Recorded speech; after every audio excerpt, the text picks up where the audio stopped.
Hey guys, tonight we're travelling back to ancient Greece to explore one of the strangest mysteries its greatest minds could never solve: depression.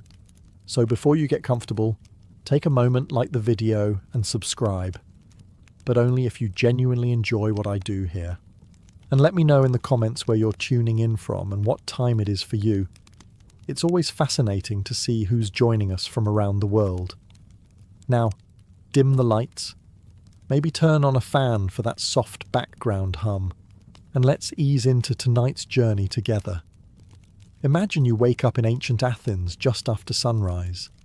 The air is already warm, the streets are filling with merchants, fishermen are hauling in the morning's catch, and somewhere nearby a philosopher is confidently explaining the meaning of life to anyone unfortunate enough to make eye contact. The city is alive. Unfortunately, you are not particularly enthusiastic about participating. Your neighbours are heading toward the agora to gossip about politics, olive prices, and whether Socrates is asking too many annoying questions again. Your friends invite you to share breakfast, but you tell them you're tired. They insist fresh air will help. You insist your blanket has become emotionally important to you. You stay home, not because you're lazy, not because you're sick, not because you're grieving someone you loved. You simply don't feel like yourself anymore. You stop caring about your work. Food tastes strangely dull. The festivals that once excited you now feel exhausting. Even the thought of walking across the city sounds about as appealing as volunteering to row a trireme during a storm. The ancient Greeks saw people like you. They understood sadness after a funeral. They understood fear before battle. They understood heartbreak, disappointment, jealousy, and the unique frustration of spending 3 days carving a marble statue, only for someone to say, "The proportions look a little off." Those emotions made sense because they had obvious causes. But what if nothing terrible had happened? What if your life looked perfectly ordinary from the outside, yet every morning felt like carrying an invisible sack of stones uphill? That was the mystery. Today, you might recognize these symptoms as depression. The Greeks couldn't.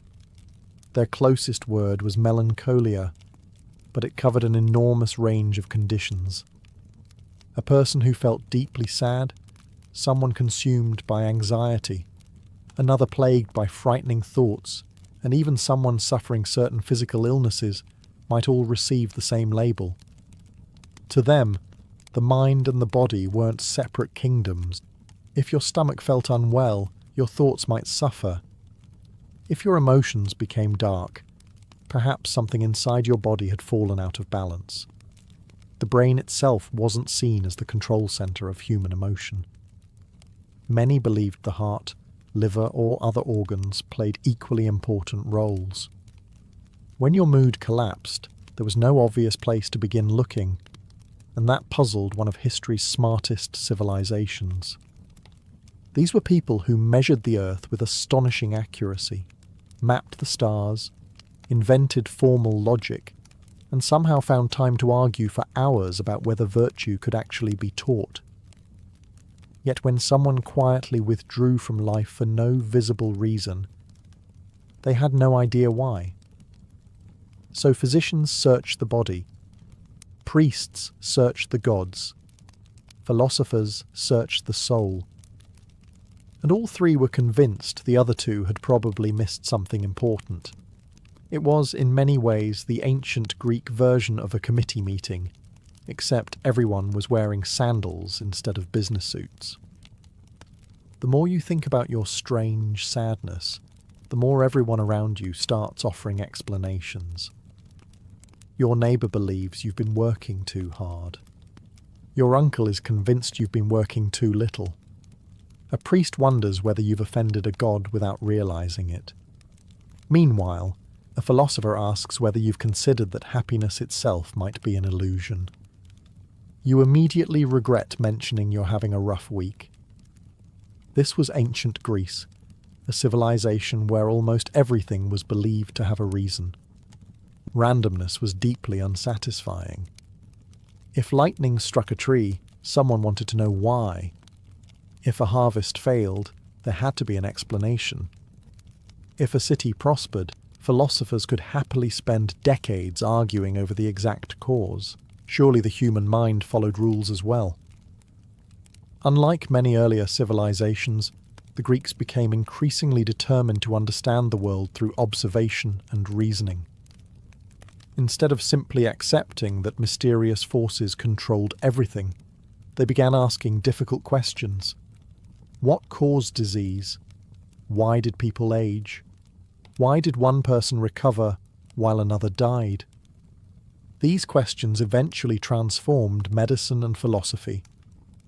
Yet emotional suffering proved remarkably stubborn. If you arrived with a broken arm, everyone could see the problem. If you developed a fever, they could observe your symptoms. But if you simply woke every morning feeling weighed down by invisible despair, where exactly was the injury? You couldn't point to it. There was no bruise, no bleeding, no swelling. Unfortunately, ancient physicians had left their magnetic resonance imaging machines at home, so they searched elsewhere. Some believed the answer had to lie somewhere inside the body. Others suspected invisible spiritual forces. Still others argued that your thoughts themselves had become disordered. Each explanation sounded reasonable because, in truth, no one had better evidence. This uncertainty created something surprisingly familiar: competing experts. Visit one healer, and he might recommend a change in diet. Visit another, and he might suggest making an offering to Asclepius. Spend an afternoon with a philosopher, and you'll probably leave with 3 new questions, 2 contradictory answers, and the uncomfortable feeling that you somehow caused your own confusion. Despite these disagreements, everyone shared one important belief: your suffering was real. They might completely misunderstand its cause, but few serious thinkers denied that profound emotional pain existed. They saw people withdraw from their families, abandon careers, lose interest in pleasures they once loved, and struggle through days that seemed perfectly ordinary to everyone else. The challenge wasn't recognizing the problem. The challenge was discovering where it actually began. And before long, one physician would propose a theory so influential that it would dominate medicine for nearly 2,000 years.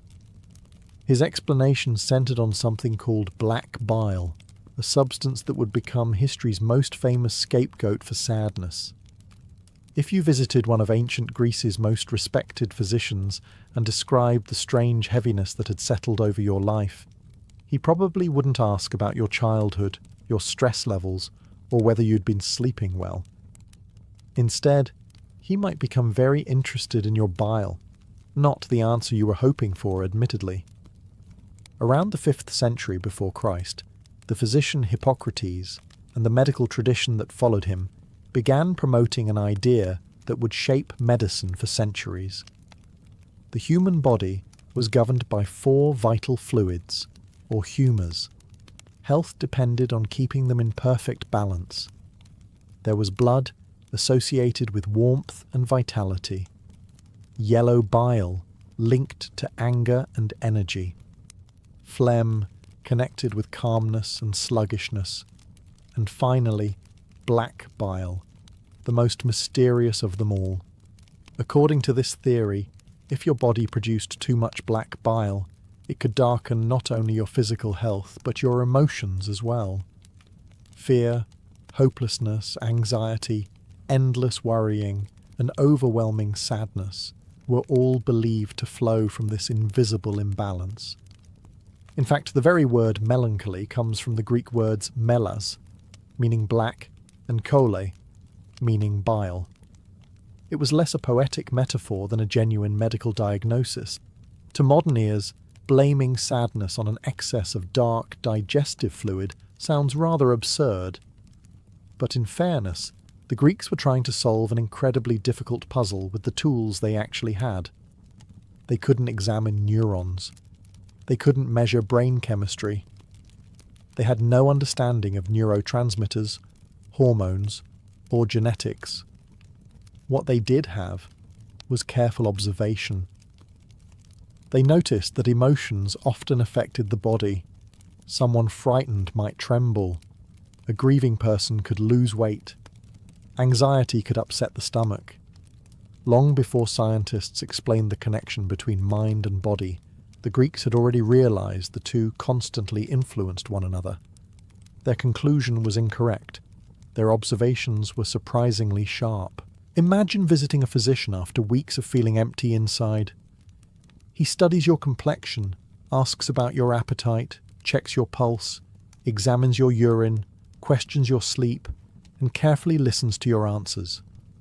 There are no laboratory tests to confirm anything, so nearly every diagnosis depends upon experience and educated guesswork. Oddly enough, this made Greek medicine feel surprisingly personal. Doctors spent considerable time observing patients because observation was almost all they possessed. And once black bile became the leading explanation for melancholy, treatments naturally focused on restoring balance rather than changing thoughts. Special diets, exercise, warm baths, herbal mixtures, and carefully regulated daily routines all became part of the physician's toolkit. Whether they actually reduced black bile was another matter entirely. The black bile itself almost certainly didn't exist. But the idea behind it, that emotional suffering could have a natural physical cause instead of being simple weakness or divine punishment, was one of the most revolutionary ideas the ancient world had ever produced. Once Greek physicians decided that melancholy came from an imbalance inside the body, the next question seemed obvious. What was causing that imbalance in the first place? The answer, they believed, was almost everything. If you had been living in ancient Greece, your doctor would have wanted to know what you ate, how much you slept, whether you exercised, what season it was, how old you were, where you lived, and perhaps even which direction the wind had been blowing lately. To a modern patient, it might sound like the world's longest medical questionnaire. To a Greek physician, it was simply being thorough. The Greeks believed your body was constantly interacting with the world around it. Summer heat could make one humour stronger. Winter cold could strengthen another. A damp climate affected the body differently from a dry one. Even the changing seasons were thought to shift the balance of the humours. Spring encouraged growth. Summer brought heat and energy. Autumn signalled decline. Winter, however, was often associated with coldness, inactivity, and melancholy. If you've ever looked outside on a dark winter morning and thought, "I'd rather stay in bed," congratulations, you've accidentally agreed with a physician from 24 centuries ago. Food mattered just as much. Heavy meals, excessive wine, rich meats, or an unbalanced diet were all suspected of disturbing the body's harmony. Physicians often recommended simple foods, vegetables, grains, fish, fruit, and moderate portions. Eating too much was considered unhealthy. Eating too little was equally dangerous. As with nearly everything in Greek thought, moderation was king. Even exercise came with rules. Too little movement supposedly allowed harmful humours to stagnate inside the body. Too much exercise exhausted both body and mind. The ideal citizen walked, worked, trained, rested, and ate in careful proportion. Balance wasn't simply medical advice, it was practically a national obsession. Of course, none of this actually cured depression. But surprisingly, some recommendations weren't entirely misguided. Regular physical activity, nutritious food, steady routines, sufficient sleep, and spending time outdoors are all habits modern medicine still encourages for supporting mental health. Greek physicians simply misunderstood why they sometimes helped. They imagined they were draining excess black bile. In reality, they were occasionally improving overall well-being through healthier lifestyles. Still, Not everyone recovered. Some people followed every piece of advice. They ate carefully, exercised daily, avoided excess wine, and lived disciplined lives. Yet the sadness remained. That left physicians facing an uncomfortable possibility. If food, weather, and the body couldn't explain every case of melancholy, perhaps the answer wasn't entirely physical. Perhaps someone, or something, far more powerful had become involved.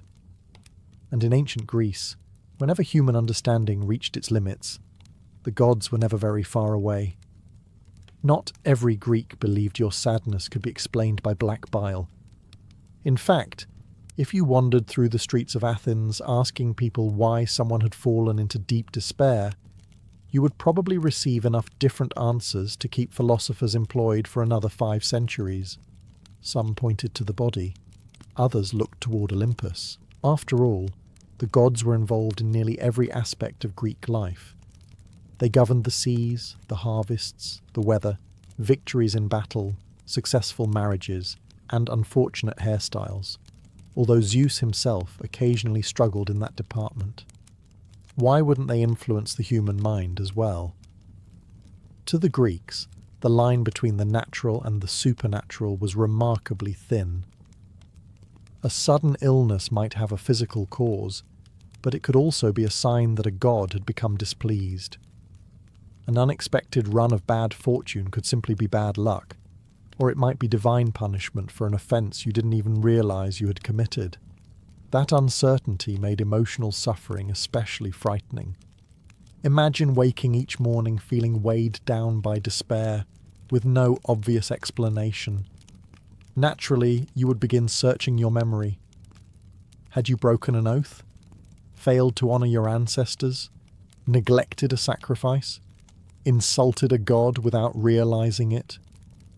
The possibilities were endless, which was rather inconvenient, considering the gods were not famous for leaving helpful instruction manuals. Apollo, the god of healing, could both send disease and remove it. Dionysus, associated with wine and ecstatic celebration, also represented madness and emotional extremes. The terrifying Furies pursued those guilty of terrible crimes, driving them toward relentless torment. In myth after myth, divine forces reach directly into human thoughts and emotions. To modern readers, these stories sound symbolic. To many ancient Greeks, they reflected genuine possibilities. This didn't necessarily mean every physician abandoned medicine in favour of religion. Quite the opposite. Many people comfortably accepted both explanations at once. A physical imbalance might exist, but perhaps a god had allowed that imbalance to occur. There was no contradiction. The body and the divine could work together. This blending of medicine and religion shaped nearly every aspect of Greek healing. You might consult a physician for dietary advice during the day, then visit a temple that evening to offer prayers for recovery. Just to be safe. Because if your doctor happened to be wrong, annoying a god seemed like an unnecessary gamble. Yet despite the sacrifices, prayers and rituals, many people remained trapped in their sadness. Which raised another difficult question. If the gods weren't speaking through suffering, could healing come from speaking to the gods instead?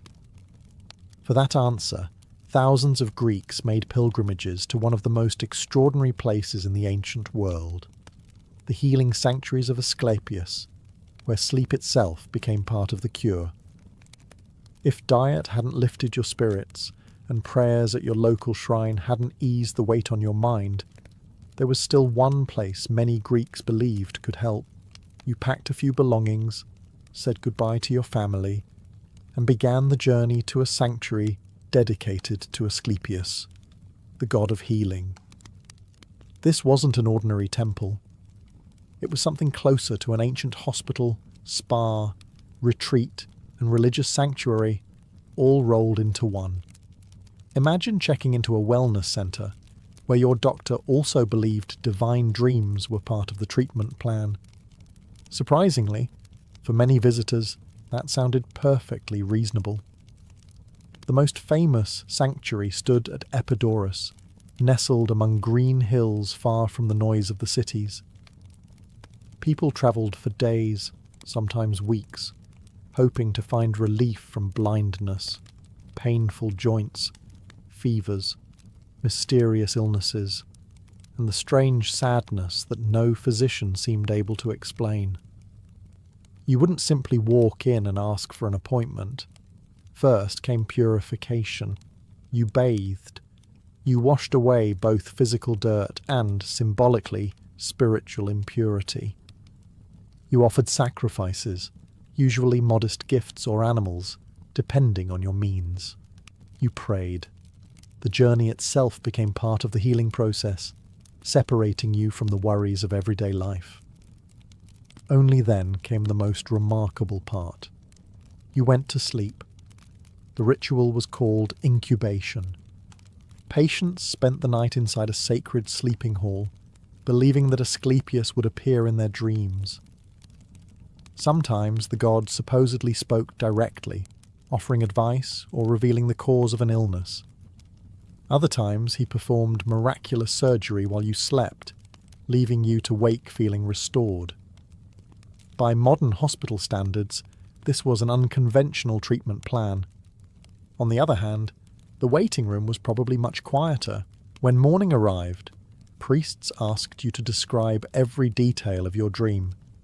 Nothing was considered meaningless. A snake, a river, an old man, a child, or even an ordinary meal might contain hidden instructions from the god. The priests interpreted these visions and suggested treatments. Sometimes the advice involved herbs or exercise. Sometimes it required changes in daily habits. Occasionally it involved further rituals or offerings. To us this may sound like superstition, yet the experience itself could be genuinely comforting. You had left your daily routine behind. You were surrounded by peaceful gardens, fresh air, gentle walks, sacred ceremonies, and people who believed your suffering deserved attention rather than ridicule. You were listened to carefully. You rested. You slept. You felt cared for.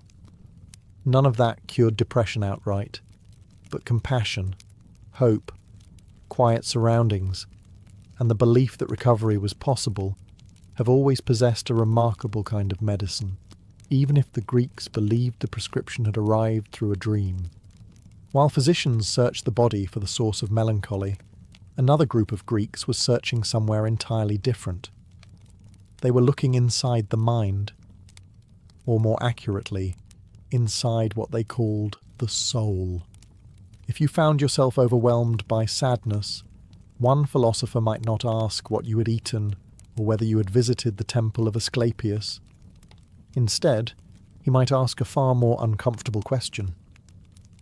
What are you thinking about all day? Welcome to ancient Greek philosophy, where even a casual conversation had a habit of turning into an unexpected examination of your entire existence. Socrates, for example, believed that understanding yourself was one of the greatest tasks in life. His famous instruction, "Know thyself," wasn't meant as a pleasant slogan to hang on your bedroom wall. It was a lifelong challenge. He believed people often suffered because they lived without truly examining their beliefs, desires, and choices. Of course, if you simply wanted someone to tell you why you felt miserable, receiving another question instead may have been slightly frustrating. His student Plato took a different approach. He imagined the human soul as something that needed harmony, much like a well-tuned musical instrument. Reason should guide your emotions and desires, just as a skilled charioteer controls powerful horses. When those parts fell out of balance, inner conflict followed. Aristotle, meanwhile, believed happiness wasn't simply an emotion that appeared by chance. It was something built gradually through good habits, meaningful friendships, learning, moderation, and living a virtuous life. Happiness, in his view, resembled a craft more than a gift. That sounds encouraging. Unfortunately, it also meant there was homework. Centuries later, the Stoics pushed these ideas even further. They argued that while you couldn't control what happened around you, you could learn to control your response. Illness, loss, failure, insults, even death itself were often beyond your power. But your judgments about those events belong to you. This philosophy wasn't telling people to ignore sadness. It was teaching them not to become completely ruled by it. Modern psychology still echoes parts of this idea. Cognitive therapies often explore how our thoughts influence our emotions, although they do so with scientific methods the Greeks could never have imagined. Even so, the philosophers missed something important. You cannot always reason your way out of depression. A person whose mind is clouded by profound emotional illness may understand every logical argument in the world and still feel trapped beneath its weight. The Greeks had discovered that thoughts mattered. What they hadn't yet discovered was that sometimes the illness itself changes the way thoughts are formed. And outside the quiet schools of philosophy, ordinary life continued bringing hardships that no amount of careful reasoning could entirely erase. For all their theories about black bile, divine influence, and philosophical balance, the ancient Greeks sometimes overlooked something much simpler. Life itself could be overwhelming. Imagine living in Athens, Sparta, or Corinth. There are no hospitals as we know them, no antibiotics, no electricity, no central heating, and certainly no weekends. Every day demands work. Every season brings uncertainty. Every journey carries risk. And every family knows loss. If you're a farmer, one bad harvest could leave your household hungry through the winter. If you're a sailor, a single storm might erase years of hard-earned wealth before lunchtime. If you're a soldier, war isn't an extraordinary event. It is simply another possibility hanging over your future. The ancient world had an unfortunate habit of making life expectancy feel more like an optimistic suggestion than a guarantee. Disease was everywhere. Children often died before reaching adulthood. Women faced tremendous danger during childbirth. Epidemics swept through cities with terrifying speed, and no one fully understood why. The famous Plague of Athens during the Peloponnesian War killed tens of thousands of people, including the great statesman Pericles, leaving survivors surrounded by grief and uncertainty. Even the strongest minds struggled under such conditions. Loss wasn't unusual. It was expected. Then there was slavery. Modern readers sometimes picture ancient Greece as a civilization of philosophers discussing virtue beneath marble columns. Those philosophers certainly existed. So did hundreds of thousands of enslaved people whose lives were defined by someone else's decisions. Freedom, opportunity, and emotional well-being were luxuries not equally distributed. Women carried their own burdens. Most had limited legal rights, little political influence, and lives centered almost entirely around the household. Many married young, endured repeated pregnancies, and mourned children who never reached adulthood. Public recognition of their emotional struggles was often minimal because society expected quiet endurance above almost everything else. Even wealthy citizens weren't immune. A respected politician constantly feared losing public favour. A successful merchant worried about pirates, dishonest partners, or changing trade routes. Reputation mattered enormously, and one public failure could undo decades of careful work. Pressure came from every direction. The remarkable thing is that the Greeks rarely viewed these experiences as causes of lasting psychological illness. If you were a woman in ancient Greece, life came with challenges that many men scarcely had to consider. Your world was usually much smaller. For many women, especially in cities like Athens, daily life revolved around the household. You managed food stores, spun wool, raised children, supervised servants if your family was wealthy enough to have them, and kept the home running while much of public life happened somewhere you were rarely expected to be. It was demanding work. It was also largely invisible. If you felt overwhelmed, there weren't many places to talk about it. There was no philosopher inviting you into the agora for a thoughtful discussion about the meaning of happiness. Society generally expected women to remain modest, obedient, and resilient. Quiet endurance was admired far more than open emotional struggle. In other words, if life felt unbearably difficult, the official recommendation was often to continue making bread, and perhaps complain only to the bread. Childbirth added another layer of uncertainty. Today, having a baby is still physically demanding. In ancient Greece, it was genuinely dangerous. Every pregnancy carried significant risks. Many women died giving birth, and many infants never survived their first weeks or months of life. Loss visited countless households. A mother who buried several children during her lifetime was sadly not unusual. Grief became a familiar companion, one that society expected her to carry while continuing with the endless responsibilities of daily life. Public mourning rituals did provide some comfort. Women often played the central role in preparing bodies for burial, leading funeral laments, and preserving family memories. Crying openly during these ceremonies wasn't considered weakness. It was an accepted expression of love and loss. But eventually, everyday life resumed. The emotional burden remained.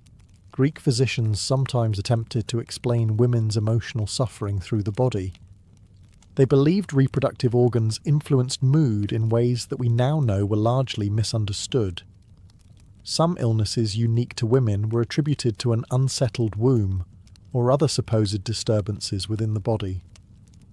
These explanations were incorrect, yet they reflected the same pattern seen throughout Greek medicine.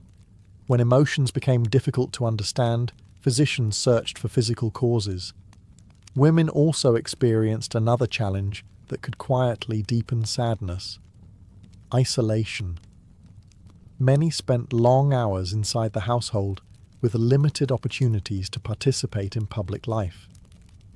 Friendships certainly existed. Families remained close, and religious festivals offered moments of connection. But daily routines could still become remarkably confined. Modern research has repeatedly shown that loneliness and social isolation can worsen depression. The Greeks recognized loneliness.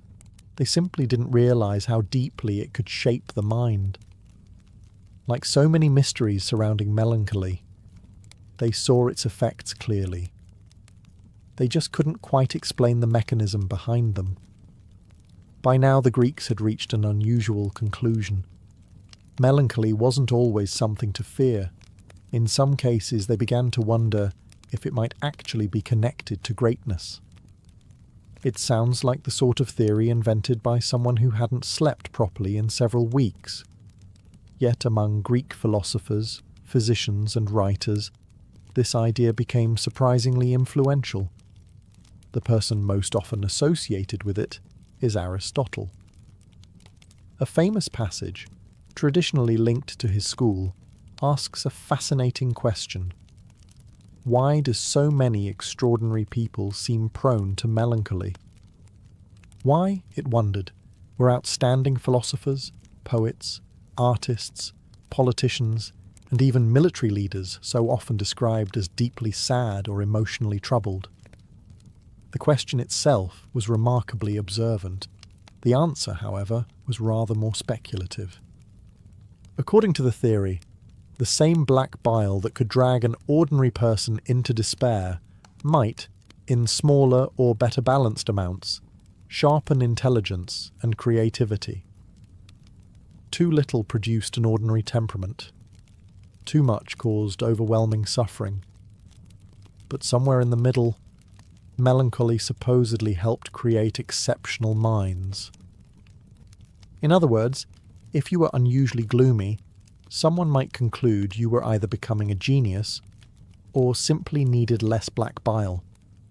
Needless to say, this was not an especially precise diagnostic system. Still, the Greeks had noticed something interesting. Many brilliant thinkers seemed restless. They questioned everything. They spent long hours alone. They wrestled with problems that other people ignored. They often appeared dissatisfied with simple answers. From the outside, that could look remarkably similar to emotional suffering. Poets described loneliness with astonishing depth. Tragic playwrights explored grief, guilt, fear, and despair in ways that still resonate today. Philosophers devoted entire careers to asking how human beings could find lasting happiness in an uncertain world. These weren't casual interests. They reflected genuine attempts to understand difficult emotions. Of course, modern psychology would urge caution. Depression does not create genius, nor does intelligence automatically lead to depression. Some creative people struggle with mental illness. Many never do. Likewise, countless people living with depression possess no interest whatsoever in writing philosophy while wearing sandals. The relationship is far more complicated than Aristotle imagined. Even so, his question has never completely disappeared. Researchers today still investigate possible links between creativity, personality, emotional sensitivity, and certain mental health conditions. The conclusions remain complex, and many debates continue. In that sense, Aristotle accidentally asked a question that science is still exploring more than 2,000 years later. The Greeks couldn't explain depression, but they recognized something that remains profoundly true. Some of history's brightest minds have also carried some of its heaviest burdens. Brilliance, it seems, has never been a reliable shield against sorrow.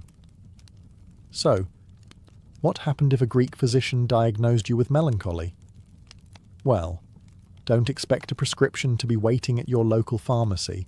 Instead, your treatment would likely begin with a conversation. The physician would ask about your daily routine, your diet, your sleep, your work, your digestion, and your general way of living. To a modern visitor, it might feel less like a doctor's appointment and more like someone politely auditing your entire existence. Once he believed he understood the problem, the goal was simple: restore balance. Food was often the first medicine.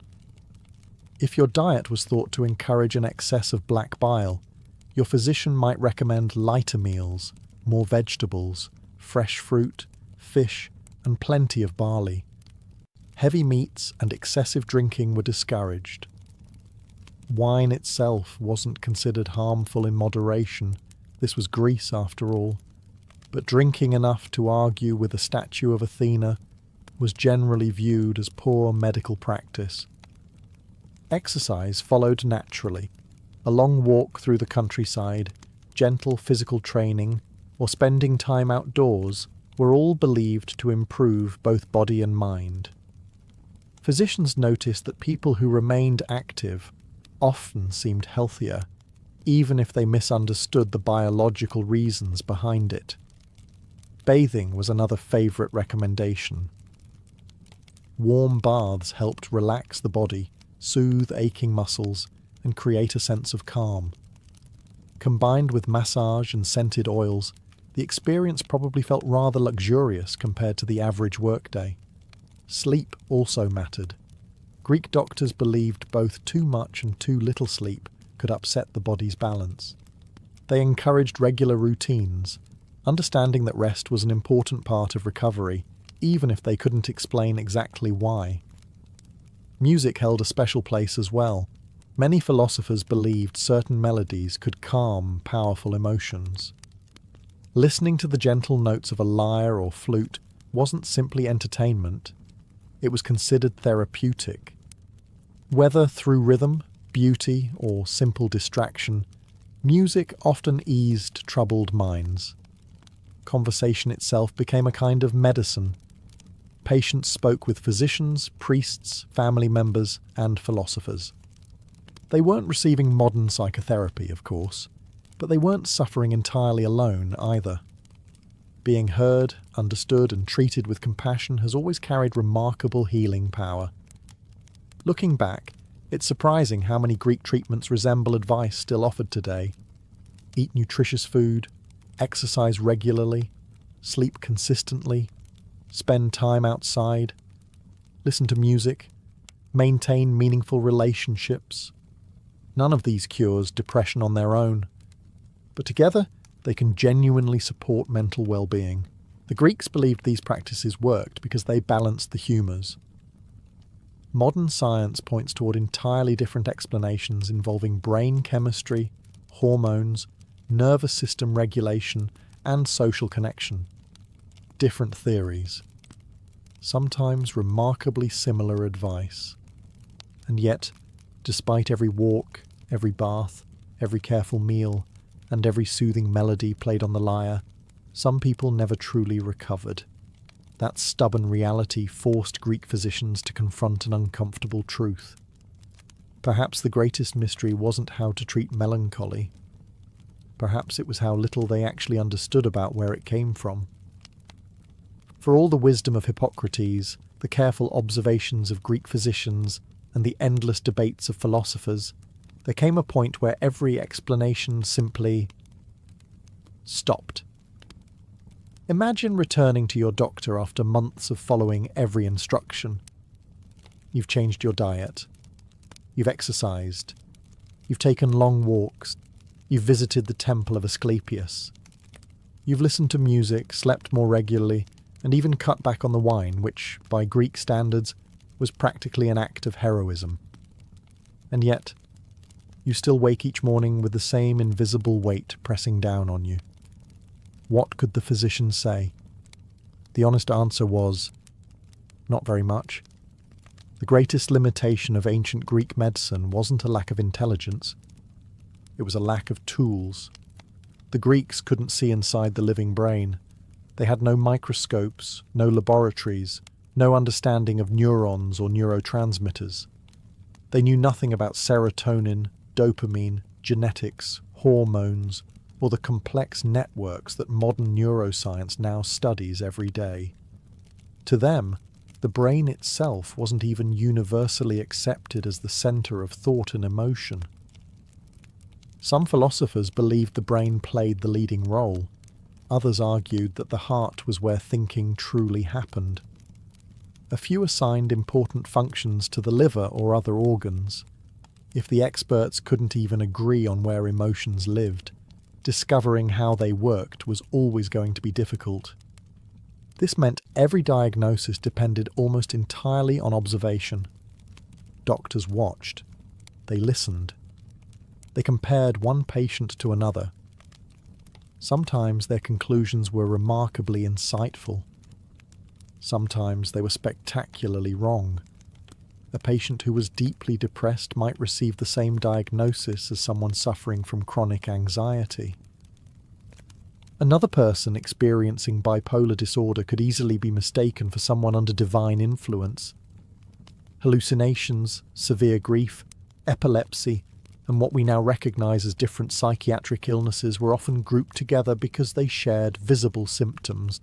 From the physician's perspective, they all belonged to the same mysterious landscape. It would be like trying to repair an intricate clock while blindfolded. You can hear that something isn't working. You just can't see which gear is broken. And despite these enormous limitations, Greek medicine achieved something extraordinary. It insisted that careful observation mattered more than superstition alone. Instead of accepting every illness as the random whim of angry gods, physicians searched for natural explanations. They made notes. They looked for patterns. They questioned old beliefs. They admitted that different patients could respond differently to the same treatment. That curiosity became one of Greece's greatest gifts to medicine. The Greeks couldn't explain depression because the science simply didn't exist yet. But by asking careful questions instead of accepting easy answers, They laid the first stones on a road that physicians and scientists are still walking today. After everything we've explored, the black bile, the gods, the philosophers, the healing temples, you might assume the ancient Greeks got almost everything wrong about depression. That would be a little unfair. Yes, they misunderstood the biology. Yes, black bile is not secretly lurking inside you waiting for an opportunity to ruin your Tuesday. But beneath those mistaken explanations were observations that still feel remarkably modern. For starters, the Greeks understood that the body and mind were deeply connected. They couldn't explain the connection, but they could see it. A person under constant stress often became physically ill. Someone recovering from a serious disease could become emotionally withdrawn. Grief affected sleep. Anxiety affected appetite. Fear could make the heart race and the stomach churn. Those observations were completely real. Modern medicine has simply learned far more about why they happen. The Greeks also appreciated the importance of routine. Their physicians encouraged regular sleep, moderate exercise, nutritious food, fresh air, and avoiding excess in almost everything. It wasn't glamorous advice. There were no miracle cures or magical shortcuts. Just steady habits. Thousands of years later, doctors continue giving surprisingly similar recommendations. Not because they cure depression by themselves, but because they help create the best possible conditions for recovery. Friendship mattered too. Aristotle famously wrote that no one would choose to live without friends, even if they possessed every other advantage in life. To the Greeks, human beings were social creatures by nature. A good life wasn't built alone. They didn't know about social support networks or psychological resilience. They simply noticed that people rarely flourished in complete isolation. They also respected grief. The Greeks understood that mourning wasn't a weakness to hide or something to rush through. Funeral rituals allowed families to cry openly, remember the dead, and lean on one another. They recognized that painful emotions often needed expression rather than suppression. Even today, psychologists emphasize many of those same ideas. Perhaps most importantly, Greek physicians generally believed emotional suffering deserved compassion rather than ridicule. Not every Greek shared that view, of course. Ancient societies could be every bit as judgmental as modern ones, but many physicians genuinely treated melancholy as an illness deserving care instead of a personal failure. That was a remarkable step forward. Of course, they still couldn't explain why one person developed melancholy while another, living almost the same life, did not. That mystery remained. Yet by refusing to dismiss emotional suffering as simple laziness or weakness, they planted an important seed. The explanations were flawed. The curiosity was not. Sometimes history moves forward not because people find the right answers immediately, but because they ask the right questions. And the ancient Greeks were exceptionally good at asking questions that refused to disappear. As the centuries passed, the marble temples slowly crumbled, the great city-states declined, and the ancient world gave way to new empires. But one mystery refused to disappear. Depression outlived them all. The Romans inherited many Greek medical ideas, including the theory of the four humours. Medieval physicians continued speaking of melancholy. Renaissance scholars studied Hippocrates and Aristotle. Even into the 19th century, doctors were still debating ideas that had first taken shape beneath the bright skies of ancient Greece. Black bile proved remarkably difficult to retire. It enjoyed one of the longest careers in medical history, despite never actually existing. Yet perhaps that shouldn't surprise us. When people are searching for answers to something as complicated as the human mind, they tend to hold on to the best explanation they have, at least until a better one comes along. The Greeks were no different. They lived in a world without microscopes, electricity, or scientific laboratories. They couldn't scan the brain or analyse chemicals flowing between nerve cells. They had never heard of serotonin, genetics, trauma, or neurotransmitters, and yet they refused to stop asking questions. Why do some people lose interest in life while others remain hopeful? Why can grief eventually fade for one person, but linger endlessly for another? Why does emotional suffering sometimes appear without any obvious cause? Those questions are still with us. Modern science has made extraordinary progress. We now understand that depression can involve complex interactions between brain chemistry, genetics, hormones, life experiences, chronic stress, physical illness, and countless environmental factors. We have therapies, medications, and treatments that the Greeks could never have imagined. Even so, no scientist would honestly claim that every mystery has been solved. Researchers continue studying why treatments work well for some people, but not others. They continue searching for better medicines, better therapies, and a deeper understanding of one of humanity's most complex conditions. In that sense, we are still walking the same road. We've simply travelled much farther than Hippocrates ever could. Perhaps that's the most remarkable part of this story. The ancient Greeks couldn't explain depression, but they also refused to pretend it wasn't real. They observed it carefully. They debated it endlessly.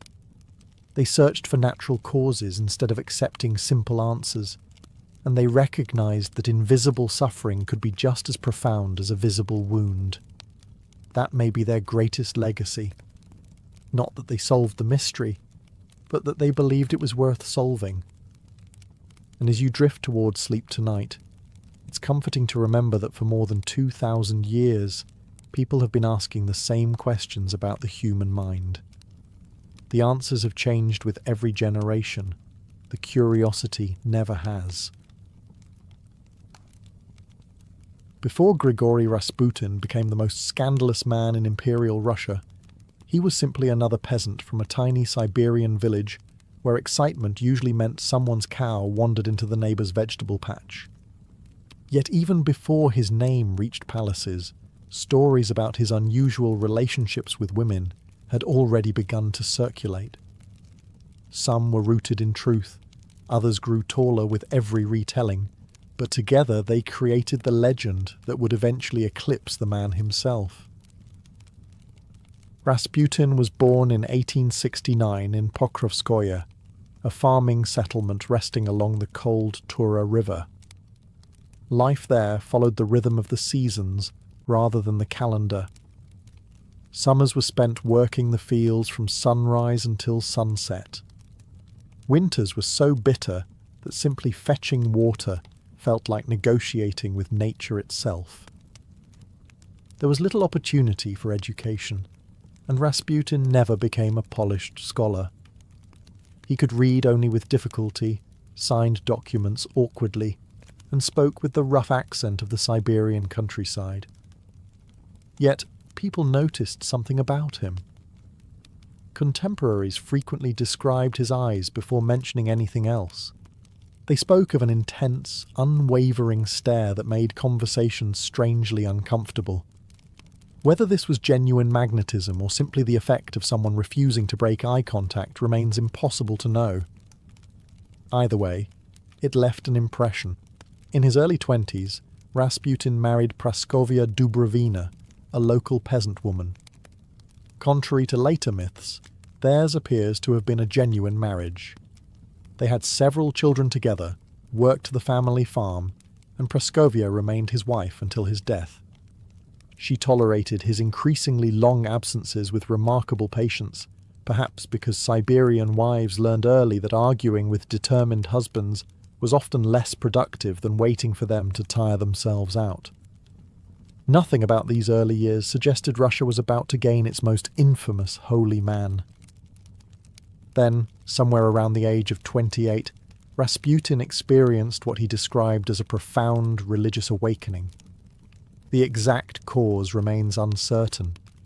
Some historians suggest a personal crisis. Others point to visits to monasteries or encounters with wandering pilgrims. Whatever happened, he abandoned the predictable routine of village life and began travelling across Russia as a religious wanderer, known as a stranik. These pilgrims occupied an unusual place in Russian society. They owned little, slept wherever they could, and wandered from monastery to monastery seeking spiritual enlightenment. Many were deeply respected, others were harmless eccentrics. A few were outright frauds. Distinguishing among the three was not always easy. Rasputin quickly proved different from the average pilgrim. Unlike many preachers who relied on memorized scripture, he spoke conversationally, using simple language that ordinary people understood. He listened carefully before offering advice. Villagers claimed he remembered names, family troubles, and private worries months after hearing them. Whether this reflected extraordinary memory or careful observation, it created the impression that he possessed unusual insight. Women, in particular, often sought him out for spiritual counsel. In deeply religious rural communities, confessing personal struggles to a wandering holy man was not unusual. Yet Rasputin's style was remarkably personal. He encouraged long conversations, emotional openness, and physical gestures such as holding hands or embracing those in distress. To some, these were acts of compassion. To others, they seemed suspiciously intimate. At this stage, there is remarkably little reliable evidence that Rasputin was engaged in widespread sexual relationships. Most sensational stories about his younger years were written decades later by critics eager to portray him as morally corrupt from the beginning. Modern historians generally agree that separating fact from fiction is nearly impossible. Still, the rumours had begun. In villages across Siberia, people whispered that certain women seemed unusually devoted to the wandering holy man. Some insisted his prayers healed emotional suffering. Others claimed his attention lingered longer than it should. No accusations could be firmly proven, yet the gossip spread with remarkable speed.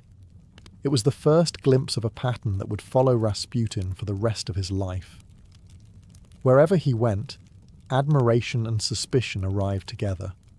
Some saw a gifted spiritual guide, others saw a dangerous manipulator hiding behind religion. Soon, those whispers would leave the quiet villages of Siberia behind and reach the glittering salons of St. Petersburg, where gossip travelled even faster, and the consequences would become far more explosive.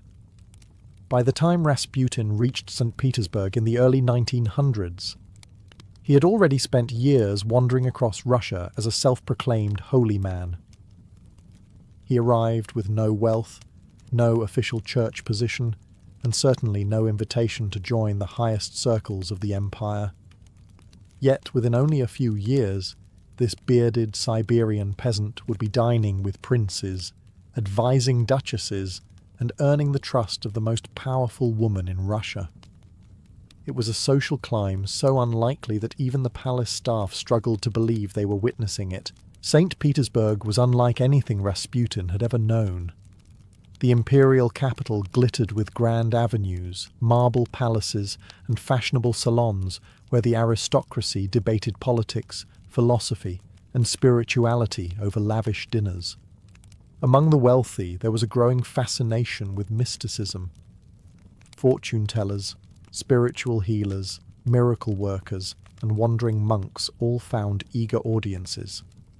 For many nobles, traditional religion no longer felt satisfying. They wanted something more personal, more emotional, perhaps even miraculous. Rasputin arrived at exactly the right moment. Unlike polished priests who delivered formal sermons, he spoke in simple language filled with vivid imagery.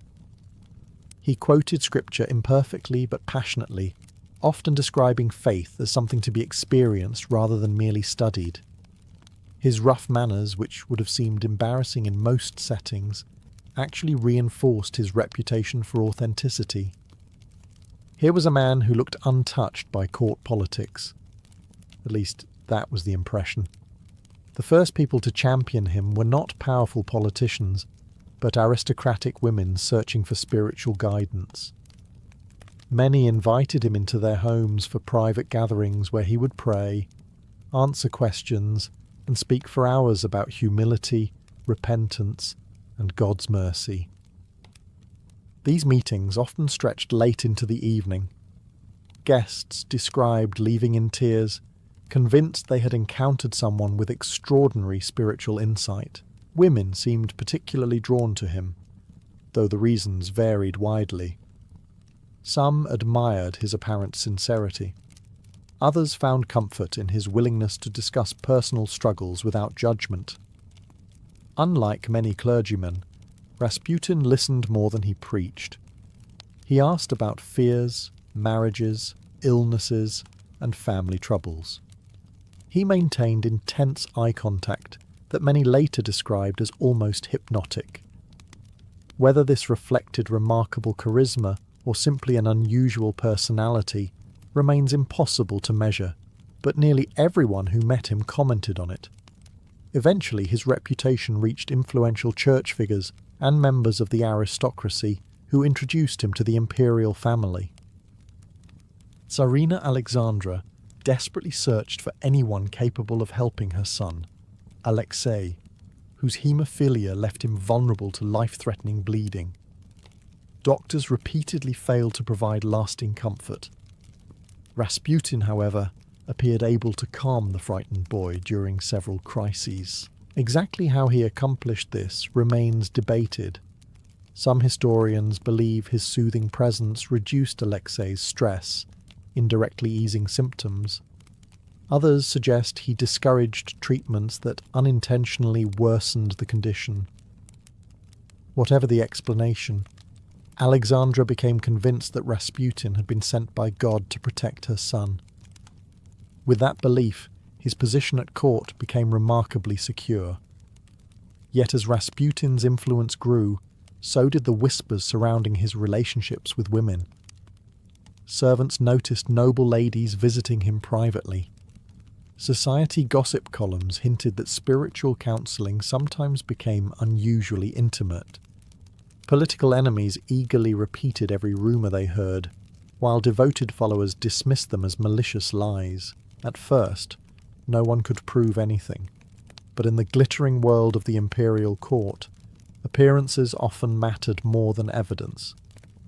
The holy man who claimed to save souls was about to discover that every private conversation could become tomorrow's scandal, and every devoted admirer could become another chapter in the legend that would consume his name.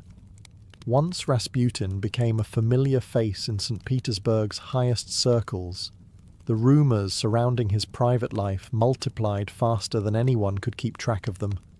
Some claimed he was a saint, blessed with extraordinary spiritual gifts. Others insisted he was a fraud, who had discovered that religion opened more doors than any noble title ever could. Somewhere between those two extremes stood the real Rasputin, though finding him has challenged historians for more than a century. One fact is beyond dispute. Women continued to gather around him in remarkable numbers. Some visited his apartment seeking advice about troubled marriages. Others hoped he could heal illnesses, restore their faith, or simply offer comfort during difficult times. Many were wealthy aristocrats accustomed to formal etiquette, yet Rasputin encouraged an entirely different atmosphere. Instead of stiff conversations, he preferred emotional confessions. Instead of distant sermons, he embraced people, held their hands, looked directly into their eyes, and prayed with surprising intensity. To devoted followers, this made him refreshingly genuine. To critics, it looked deeply inappropriate. Witnesses described women kissing his hands, asking for blessings, and sometimes weeping openly during his prayers. Several later admitted they felt an almost irresistible attraction toward him, though they struggled to explain why. By conventional standards, Rasputin was hardly considered handsome. He was tall and unkempt, with tangled hair, a thick beard, rough peasant clothing, and manners that often ignored every rule of aristocratic society. Yet charisma has rarely followed conventional standards of beauty. His greatest strength may have been making people feel completely understood. Adding fuel to the controversy were persistent stories linking Rasputin to an obscure religious sect known as the Kleisti. This mystical movement rejected the formal rituals of the Orthodox Church and believed that intense spiritual experiences brought believers closer to God. Their enemies accused them of practicing secret ceremonies involving ecstatic dancing, self-punishment, and even sexual rituals designed to overcome sin through indulgence before repentance. The accusations were explosive. If true, they would explain why some claimed Rasputin preached that resisting temptation was less important than experiencing it, and then sincerely repenting afterward. According to these stories, one could not truly conquer sin without first surrendering to it. It was a shocking idea. The problem is that historians have never found convincing evidence proving Rasputin actually belonged to the Kleisti. Modern scholars generally believe the connection was exaggerated, if not entirely fabricated, by opponents eager to discredit him. Police investigations monitored him for years, but failed to produce definitive proof of membership in the sect. That did little to slow the gossip. Former followers began telling increasingly dramatic stories about private meetings that supposedly blurred the line between spiritual guidance and physical intimacy. Newspapers eagerly repeated anonymous allegations. Political rivals circulated lurid tales in salons and government offices. Every whispered accusation seemed more unbelievable than the last, yet each one spread further than the previous rumour. Ironically, Rasputin himself often made matters worse. He rarely bothered denying the stories with any urgency. Sometimes he laughed them off. Sometimes he shrugged. Occasionally he hinted that people misunderstood his methods without ever clearly explaining them. For a man already viewed with suspicion, silence proved almost as damaging as confession. As Russia's elite became increasingly divided over the mysterious holy man, one question refused to disappear. Were these merely malicious slanders aimed at destroying an influential advisor, or had Rasputin's spiritual ministry become something far more intimate behind closed doors? Before long, those whispers would evolve into scandals involving specific women, named witnesses, and allegations that threatened not only his own reputation, but the credibility of the imperial family itself. By the time Rasputin reached the height of his influence, gossip about his relationships with women had evolved from quiet whispers into full-blown public obsession. Newspapers hinted at secret affairs without always naming names. Political cartoons portrayed him surrounded by elegantly dressed ladies. Even foreign journalists began describing him as a monk who collected admirers as enthusiastically as other men collected expensive wines. Reality, however, proved considerably more complicated than the cartoons. There is little doubt that Rasputin enjoyed female company. Numerous witnesses recalled his habit of receiving women alone in his apartment, often for hours at a time. Some arrived seeking prayers, others spiritual advice, and a few simply wanted to meet the mysterious man everyone in the capital was discussing. His home became a curious mixture of chapel, counselling office and social gathering, where noble women might find themselves sitting beside peasants, merchants, or government officials. This unusual openness shocked polite society. Respectable Orthodox priests generally maintained clear boundaries between themselves and female parishioners. Rasputin ignored many of those expectations. He embraced visitors, kissed them on the forehead, held their hands during prayers, and encouraged emotional honesty that often bordered on confession. For some women, These encounters were deeply moving. For others, they became intensely personal. Several women later claimed they had intimate relationships with Rasputin. Their testimonies varied dramatically. Some described genuine affection, others portrayed themselves as spiritually manipulated. A few admitted they willingly pursued him because they believed physical closeness to a holy man carried religious significance. Sorting truth from exaggeration is extraordinarily difficult because many of these accounts appeared years later, often after Rasputin's death, when sensational stories sold newspapers and memoirs remarkably well. Perhaps the most reliable evidence comes from Rasputin's own behavior. He rarely claimed to be sexually pure. Unlike many religious figures, he never presented himself as an ascetic who had renounced earthly temptation. In fact, acquaintances recalled him admitting that he remained an ordinary sinner struggling against human desires. This honesty, strange as it sounds, actually strengthened the loyalty of some followers. They believed a man who acknowledged his flaws was more trustworthy than one pretending to possess perfect virtue. His critics interpreted the same behavior very differently. To them, Rasputin used religion as a convenient excuse for seduction. Every private meeting became evidence of corruption. Every smiling admirer became proof of another affair. As stories spread through St. Petersburg, it became increasingly difficult for anyone to separate genuine testimony from political propaganda. The women themselves were equally diverse. They included wealthy countesses, deeply religious widows, actresses, servants, merchants' wives, and curious socialites. Many visited only once. Others remained devoted followers for years. Not all relationships were romantic, and not every admirer became a lover, despite what later legends suggested. Yet even innocent friendships appeared suspicious once Rasputin's reputation had been thoroughly transformed into public scandal. Meanwhile, government agents quietly watched from the shadows. Police reports documented visitors entering and leaving his apartment, hoping to uncover evidence that could finally expose the mysterious Siberian once and for all.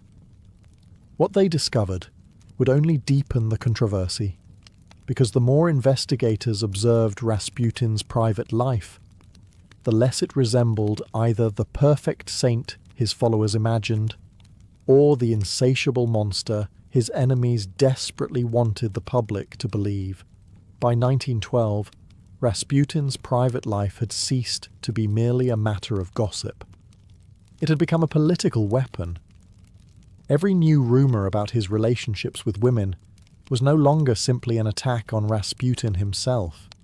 It was an attack on the Romanov dynasty.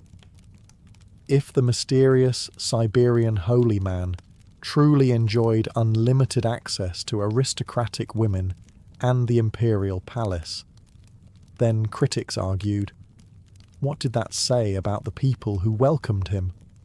For Russia's political elite, this question became impossible to ignore. Members of the Duma, military officers, Orthodox bishops, and influential nobles had already grown suspicious of Rasputin's influence over Tsarina Alexandra. His supposed sexual exploits gave them something far more damaging than religious disagreements. They now possessed stories that could be repeated at dinner parties, printed in newspapers, whispered through government offices, and passed between foreign diplomats. Scandal spreads far faster than theology. Soon, exaggerated tales painted Rasputin as a man who seduced nearly every woman he encountered. According to the wildest stories, noble women abandoned their dignity whenever he entered a room. Wives secretly visited his apartment under the cover of darkness. Young women supposedly believed sleeping with him would cleanse their souls. Most of these claims cannot be verified. Historians generally agree that Rasputin almost certainly had sexual relationships outside his marriage. The evidence from police surveillance, eyewitness testimony, and contemporary accounts makes complete denial difficult. However, The enormous number of alleged affairs often quoted in popular books has little historical foundation. As his fame increased, almost every anonymous rumour found its way into print, where repetition gradually transformed speculation into accepted fact. The Russian press played a significant role in that transformation. Although strict censorship often protected the imperial family, newspapers discovered clever ways to attack Rasputin without directly accusing the Tsar or Tsarina. Satirical magazines published cartoons showing a wild-eyed monk surrounded by fashionable ladies. Writers hinted at immoral behaviour through carefully chosen language, allowing readers to imagine details far more outrageous than anything explicitly printed. Foreign newspapers were even less restrained. French, British and German journalists portrayed Rasputin as the embodiment of Russia's supposed backwardness. Stories described drunken parties, endless affairs, secret orgies, and hypnotized aristocrats. Many articles relied on second-hand sources or outright hearsay, yet readers across Europe eagerly consumed every scandalous headline. Meanwhile, Russia's secret police kept watching. Their surveillance reports reveal a more ordinary picture than the newspapers suggested. Officers noted women entering Rasputin's apartment, conversations lasting several hours, occasional drinking, prayers, and private meetings. Some reports strongly implied sexual encounters. Others described nothing more remarkable than visitors seeking advice or blessings. Even the investigators could not always determine where spiritual counselling ended and romantic involvement began. Perhaps the greatest irony was that Rasputin seemed almost indifferent to the damage these stories caused. He rarely attempted to repair his public image. Friends urged him to behave more discreetly, avoid private meetings with women, and distance himself from controversy. He usually ignored the advice. He appeared convinced that God alone would judge him. Unfortunately for Rasputin, politics rarely waits for divine judgment. His enemies had already concluded that removing him was essential for saving the monarchy. The stories about his sex life, whether true, exaggerated, or completely fabricated, had become so deeply woven into Russia's political crisis that separating the man from the myth was no longer possible. Before long, those myths would inspire a conspiracy that ended not in another newspaper headline, but in murder. By the winter of 1916, many of Russia's most powerful men had reached the same conclusion. They no longer believed Rasputin could simply be ignored. In their eyes, he had become a national embarrassment. Whether they viewed him as a genuine fraud, a dangerous political advisor, or an immoral holy man mattered little. His influence over Tsarina Alexandra, combined with the endless rumours about his private life, convinced them that removing him was now a patriotic duty. Russia was already collapsing under the pressure of the First World War. Millions of soldiers had died. Food shortages plagued the cities. Confidence in the monarchy was evaporating. And somehow, one Siberian peasant seemed to be standing at the centre of the storm. Among those determined to act was Prince Felix Yusupov, one of the wealthiest aristocrats in Russia. Young, educated, and immensely privileged, Yusupov despised everything Rasputin represented. He believed the holy man had corrupted both the imperial family and the nation's reputation. Years later, however, Yusupov would add another motivation. In his memoirs, he suggested that Rasputin had behaved inappropriately toward him, describing uncomfortable encounters and implying that the holy man showed an unusual personal interest. Historians remain deeply divided over these claims. Some believe Yusupov exaggerated the story to make the murder appear more justified or dramatic. Others think there may have been genuine incidents that were later embellished. Like so much surrounding Rasputin, certainty remains frustratingly out of reach. What is certain is that Yusupov understood the public image of Rasputin perfectly. He knew that accusations involving sex captured attention far more effectively than arguments about politics. By 1916, Rasputin's reputation as a womanizer had become so firmly established that almost any new allegation sounded believable. The conspiracy quickly expanded. Yusupov recruited Grand Duke Dmitry Pavlovich, politician Vladimir Purishkevich, and several trusted associates. Together they developed a plan that sounded almost theatrical. Rasputin would be invited to Yusupov's palace late at night under the pretense of meeting the prince's beautiful wife, Irina. There was one small complication. Irina was not even in the city. The invitation itself relied on Rasputin's well-known appreciation for attractive women.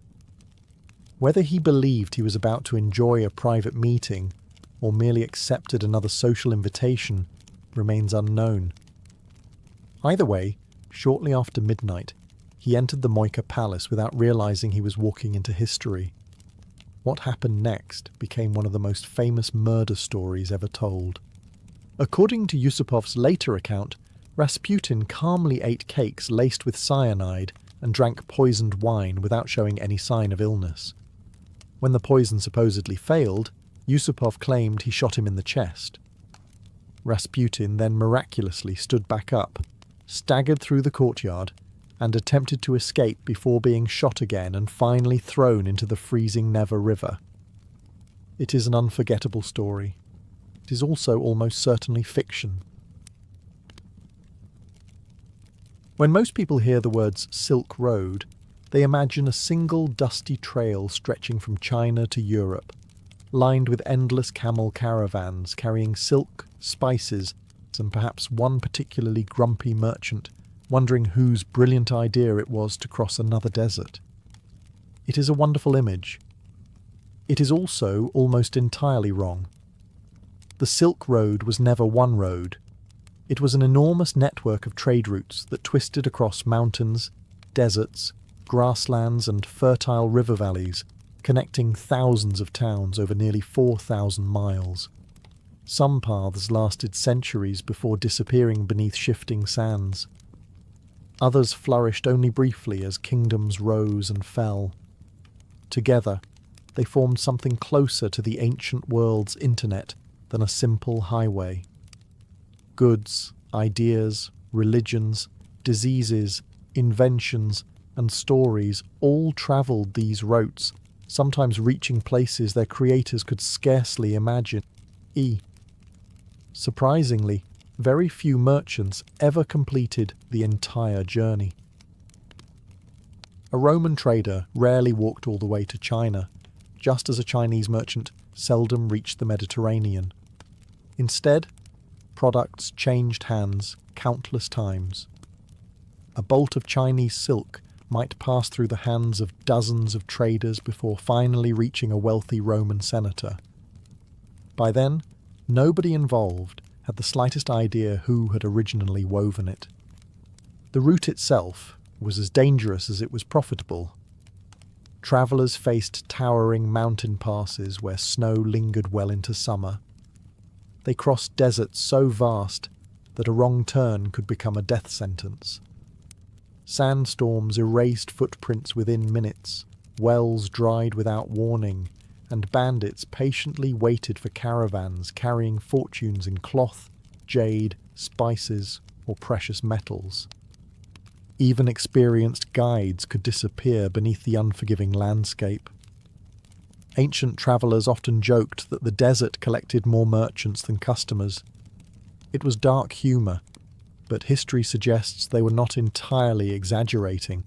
Yet despite these dangers, people kept coming. Why? Because the rewards were extraordinary. A successful merchant could return home with enough wealth to transform his family's future. A ruler who controlled a strategic oasis could grow rich simply by taxing passing caravans. Entire cities emerged in places where, by all logic, no city should have existed at all. Those cities became the true heartbeat of the Silk Road. Many were dazzling centres of culture, where Persian astronomers debated with Indian monks, Greek sculptors borrowed ideas from Buddhist artists, and Chinese diplomats negotiated with nomadic chiefs over steaming bowls of unfamiliar food. Dozens of languages echoed through crowded marketplaces. Religious temples stood only a few streets apart. Travellers from opposite ends of Eurasia could meet without sharing a single common word, yet still managed to bargain over a sack of pepper. Today, names like Samarkand may still ring a bell, but countless other kingdoms have nearly vanished from memory. Their palaces lie buried beneath drifting dunes. Their walls crumble quietly in forgotten valleys. Some are known only because a traveller scribbled their name into a journal nearly 2,000 years ago. Over the course of this journey, you will visit those hidden kingdoms, not merely as places on a map, but as living worlds filled with ambitious rulers, ingenious merchants, remarkable cultures, and ordinary people whose lives helped connect half the known world, even if history almost forgot they were ever there. As the Silk Road stretched eastward beyond Persia's fertile plains, travellers eventually reached a region unlike any other. Here, surrounded by deserts and mountains, stood a civilization that rarely built vast empires or commanded enormous armies. Instead, it mastered something far more valuable: trade. This was Sogdia, a kingdom centered around the magnificent cities of Samarkand and Bukhara in what is now Uzbekistan. While Rome conquered with legions and China expanded through imperial dynasties, the Sogdians quietly built one of history's greatest commercial networks. If the Silk Road had a beating heart, it was here. The geography alone made the region extraordinary. To the south rose the towering Pamir Mountains, sometimes called the roof of the world. To the west stretched Persia. To the east lay China. Northward extended the endless Central Asian steppes, home to powerful nomadic tribes. Nearly every caravan travelling between east and west eventually passed through Sogdian territory, making its cities some of the busiest crossroads on earth. Imagine arriving after weeks crossing dusty plains. You enter Samarkand through massive gates, immediately surrounded by sounds from every corner of Eurasia. Merchants shout prices in Persian, Turkish, Chinese, Sanskrit, and languages that have long since disappeared. Camels groan beneath mountains of silk. Horses from the steppes stand beside Indian elephants. The scent of cinnamon mixes with roasting lamb, incense, and leather. Somewhere nearby, a musician plays a melody that sounds unfamiliar to everyone, and somehow familiar to everyone at the same time. This was everyday life. Unlike many kingdoms, the Sogdians became famous less for what they produced than for how brilliantly they connected others.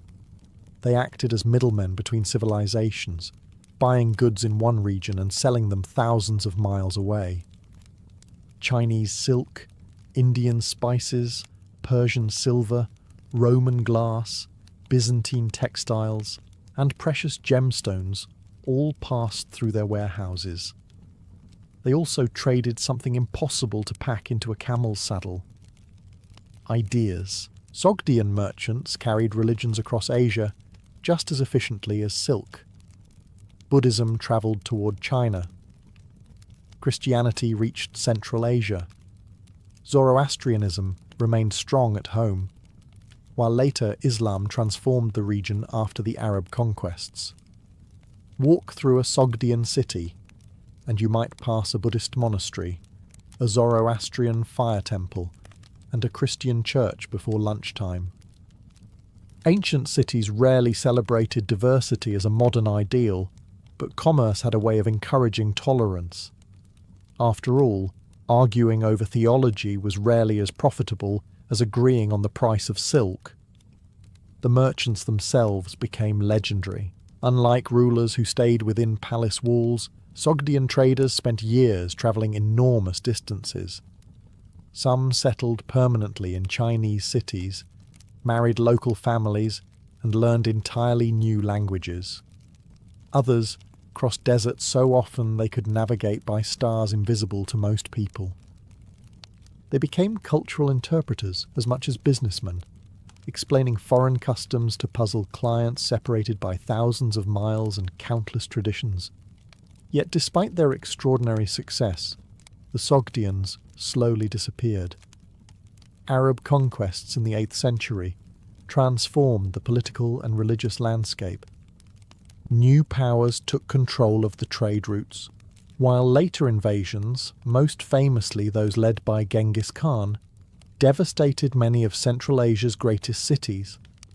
Their language gradually faded, their independent identity dissolved, and one of history's greatest merchant civilizations quietly blended into the cultures around it. Ironically, the people who connected the ancient world became one of its most forgotten kingdoms. Their cities survived, but the remarkable civilization that made them famous slowly vanished, leaving behind only fragments for historians and curious travellers to piece together.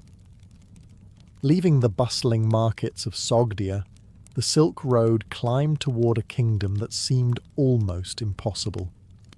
Here, surrounded by rugged mountains and wind-swept valleys, stood cities where Greek philosophers walked beneath Buddhist temples, where soldiers descended from Alexander the Great married local women, and where cultures separated by thousands of miles somehow became neighbours.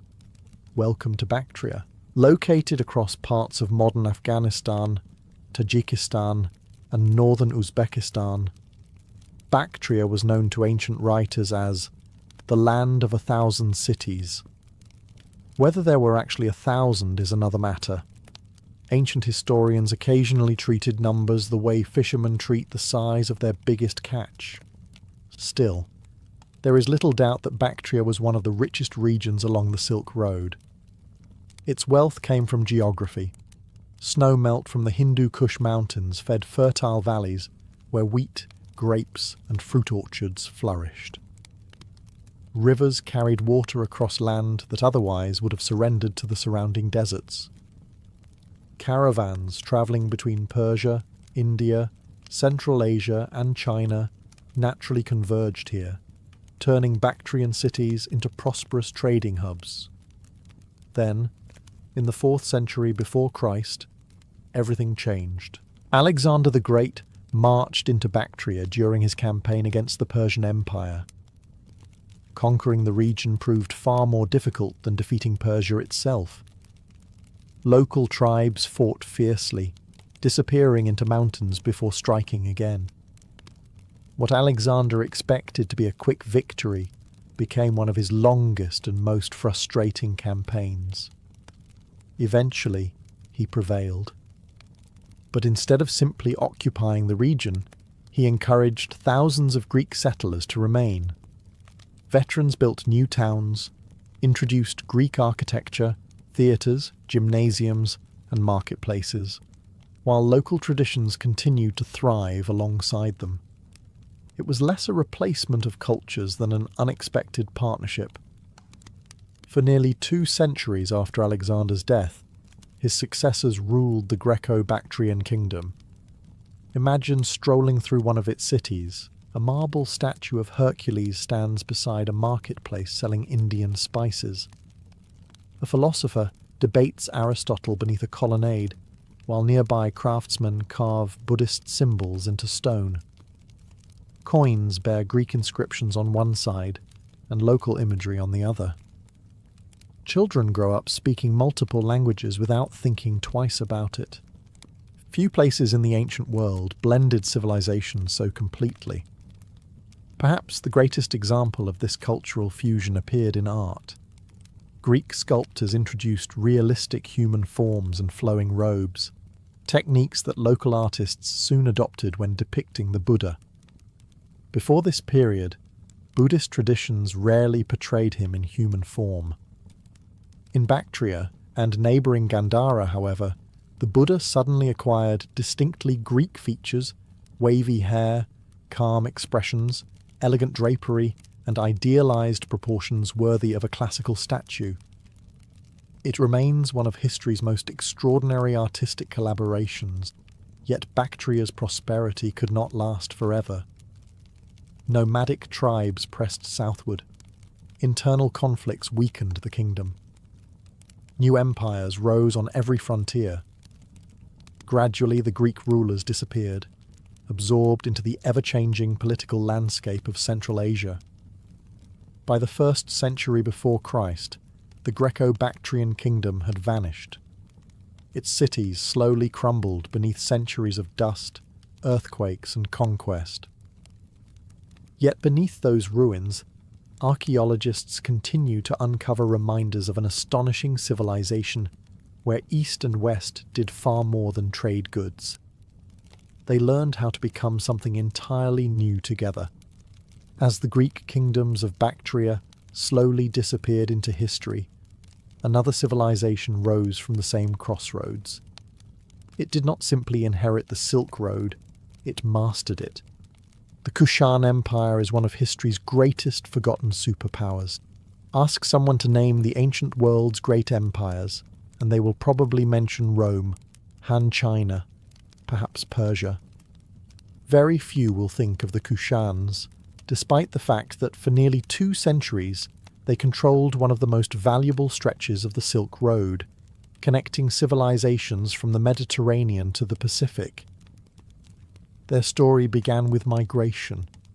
The Kushans originally belonged to a nomadic confederation known as the Yuezhi, a people forced westward after being driven from their homeland by rival tribes in what is now northwestern China.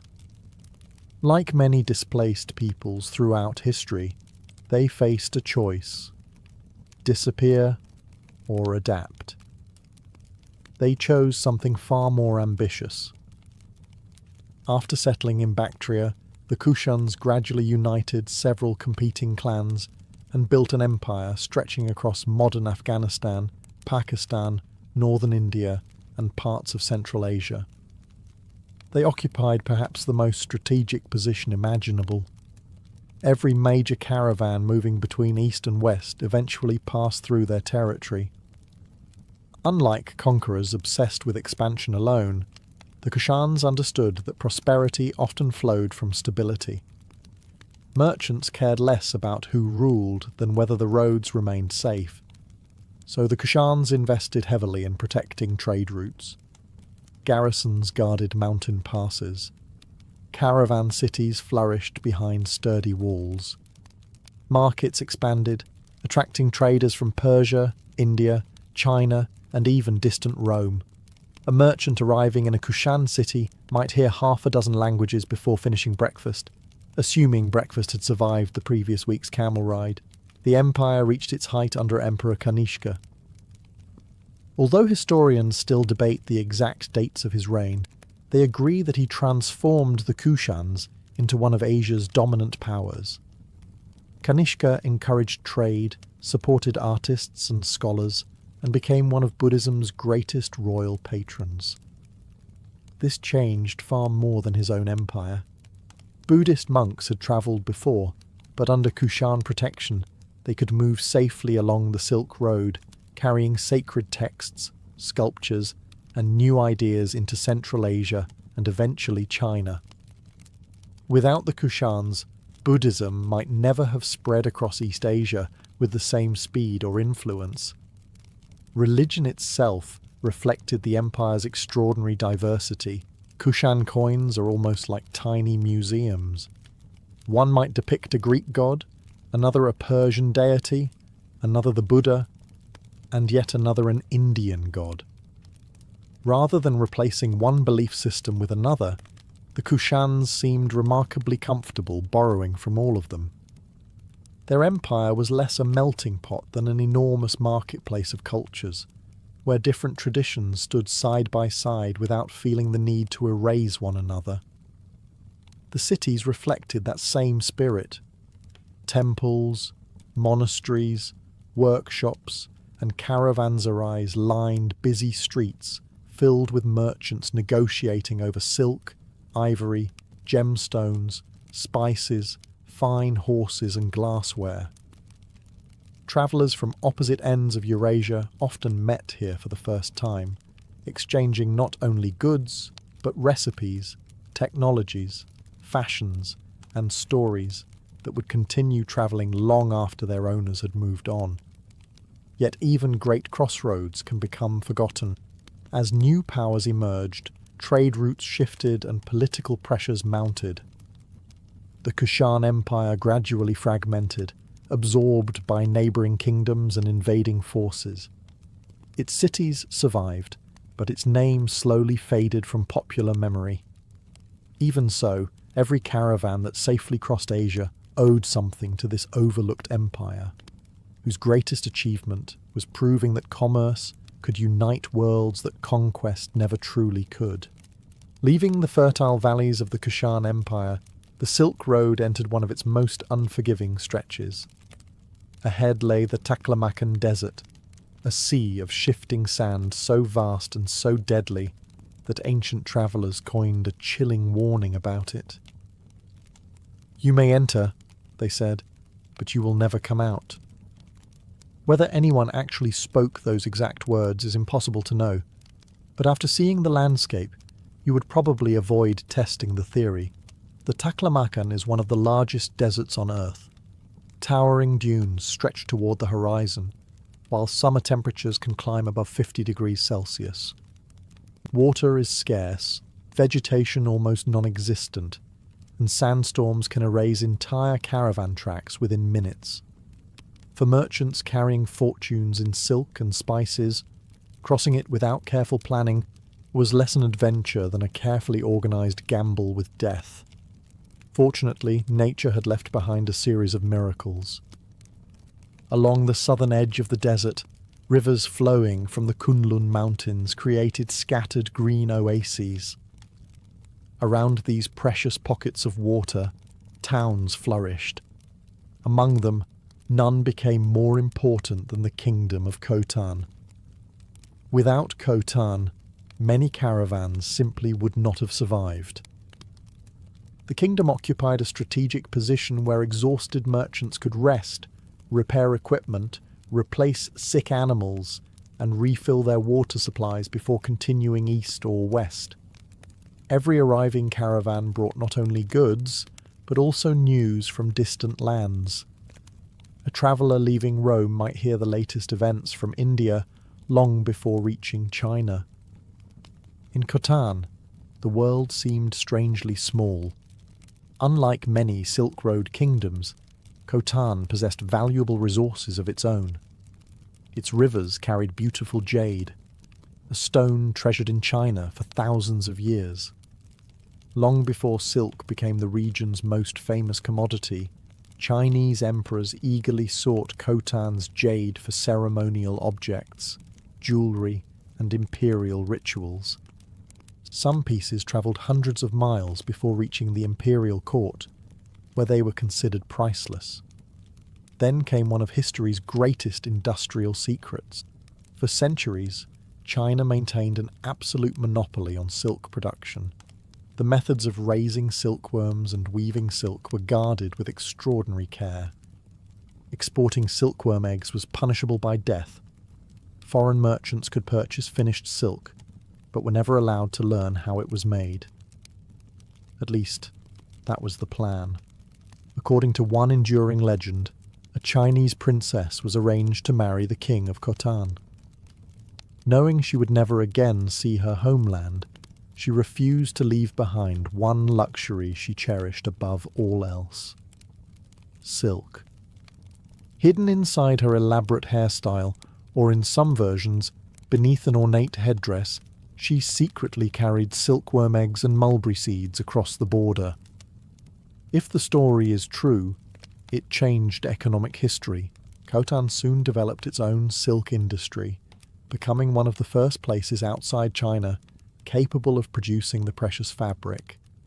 Historians still debate how much of the tale is fact and how much is romantic embellishment, but archaeological evidence confirms that silk production eventually flourished there. Khotan also became one of Buddhism's greatest strongholds along the Silk Road. Magnificent monasteries welcomed weary travellers, offering food, shelter, and spiritual guidance. Monks copied sacred texts that would continue their journey into China, Korea, and eventually Japan. For centuries, this small oasis kingdom stood as proof that even in the harshest desert, civilization could flourish. Yet, like so many hidden kingdoms along the Silk Road, Khotan would eventually be swallowed not by sand alone, but by the relentless march of history, leaving behind only ruins where bustling markets once echoed with voices from every corner of the ancient world.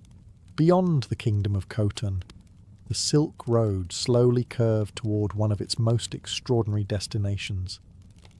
Every merchant, monk, diplomat, and explorer eventually hoped to reach it, because beyond this city lay the gates of China itself. This was Dunhuang. To weary travellers, its appearance must have felt almost miraculous. After weeks of crossing barren deserts and endless gravel plains, green fields suddenly emerged beside the Dang River. Poplar trees swayed in the breeze. Irrigation canals carried fresh mountain water into farms and orchards. For exhausted caravans, it was less a city than a promise that civilization still existed. Dunhuang stood at one of the most important crossroads in Asia. Here, the Silk Road split into northern and southern routes around the deadly Taklamakan Desert, before joining again farther west. Whether you were travelling toward Persia, India, or the Chinese capital, chances were you would pass through Dunhuang sooner or later. That constant flow of travellers transformed the city into something remarkable. Walk through its bustling streets, and you might encounter Chinese officials inspecting trade permits, Persian merchants unloading carpets, Indian monks carrying sacred manuscripts, Turkish horse traders negotiating prices, and musicians from Central Asia performing melodies unlike anything heard elsewhere in China. No one found this unusual. For Dunhuang, diversity was simply another ordinary day. Yet the city's greatest treasures were not found in its marketplaces. Just outside the city rose a series of sandstone cliffs overlooking the desert. Beginning in the 4th century, Buddhist monks started carving small meditation caves into the rock. Generation after generation expanded them, adding larger chambers, elaborate statues, and breathtaking wall paintings. Over the centuries, these became the famous Mogao Caves. Inside, artists covered entire walls with colourful scenes depicting the life of the Buddha, heavenly musicians, kings, merchants, and ordinary pilgrims making their long journeys across Asia. The paintings blended artistic traditions from India, Persia, Central Asia, and China so seamlessly that historians can trace the movement of cultures simply by studying the brushstrokes. The caves also became an unexpected library. Monks carefully copied religious texts by hand, preserving Buddhist scriptures alongside historical records, contracts, calendars, medical manuals, dictionaries, musical notation, and even personal letters. Few people realized they were quietly creating one of the greatest archives of the medieval world. Then, around the 11th century, something curious happened. One of the caves was sealed shut. No one knows exactly why. Some scholars believe valuable manuscripts were hidden to protect them from invading armies. Others think the cave simply became too full and was respectfully closed. Whatever the reason, thousands of documents remained untouched for nearly 900 years. When the hidden library was rediscovered in the early 20th century, historians could scarcely believe what they were seeing. More than 50,000 manuscripts had survived almost perfectly preserved by the desert's dry climate. Suddenly, forgotten languages, lost kingdoms, ancient business contracts, and everyday conversations from the Silk Road reappeared after centuries of silence. It was as though the ancient world had left behind its own time capsule, Dunhuang reminds us that the Silk Road carried far more than silk. It transported ideas worth writing down, paintings worth preserving, and stories worth remembering. And without realizing it, one quiet desert city became the guardian of countless civilizations that might otherwise have disappeared forever beneath the shifting sands. Leaving Dunhuang behind, the Silk Road entered a landscape that seemed almost impossible. Endless deserts stretched in every direction, broken only by jagged mountains and the occasional ribbon of green clinging stubbornly to life. Hidden among these harsh surroundings stood another forgotten kingdom, one that welcomed nearly every civilization travelling across Asia. This was Gaochang. Located near today's Turpan in western China, Gaochang flourished because it possessed the one thing every Silk Road traveller desperately needed: water. The surrounding Turpan Basin is one of the hottest places in Asia. Summer temperatures regularly climb well above 40 degrees Celsius, while the ground itself can become hot enough to cook an egg if you are unusually patient and remarkably careless. Rain rarely falls, yet somehow vineyards, orchards and wheat fields covered parts of the oasis. Long before Socrates became the most famous philosopher in history, he was simply another citizen of Athens. There were no prophecies announcing his birth, no royal bloodline, and certainly no expectation that this rather ordinary-looking man would one day influence nearly every branch of Western philosophy. If you had walked past him in the marketplace as a young man, you probably would have remembered the olive seller before you remembered Socrates. He was born around 470 before Christ, during one of the most remarkable periods in Greek history. Athens was flourishing. Magnificent temples were rising above the city. Playwrights filled theatres with audiences. Artists perfected sculpture and democracy. Still a relatively new experiment was reshaping politics. It was an age of confidence. The Athenians believed their city was becoming the centre of the civilized world. Into this thriving society arrived a boy from a modest family.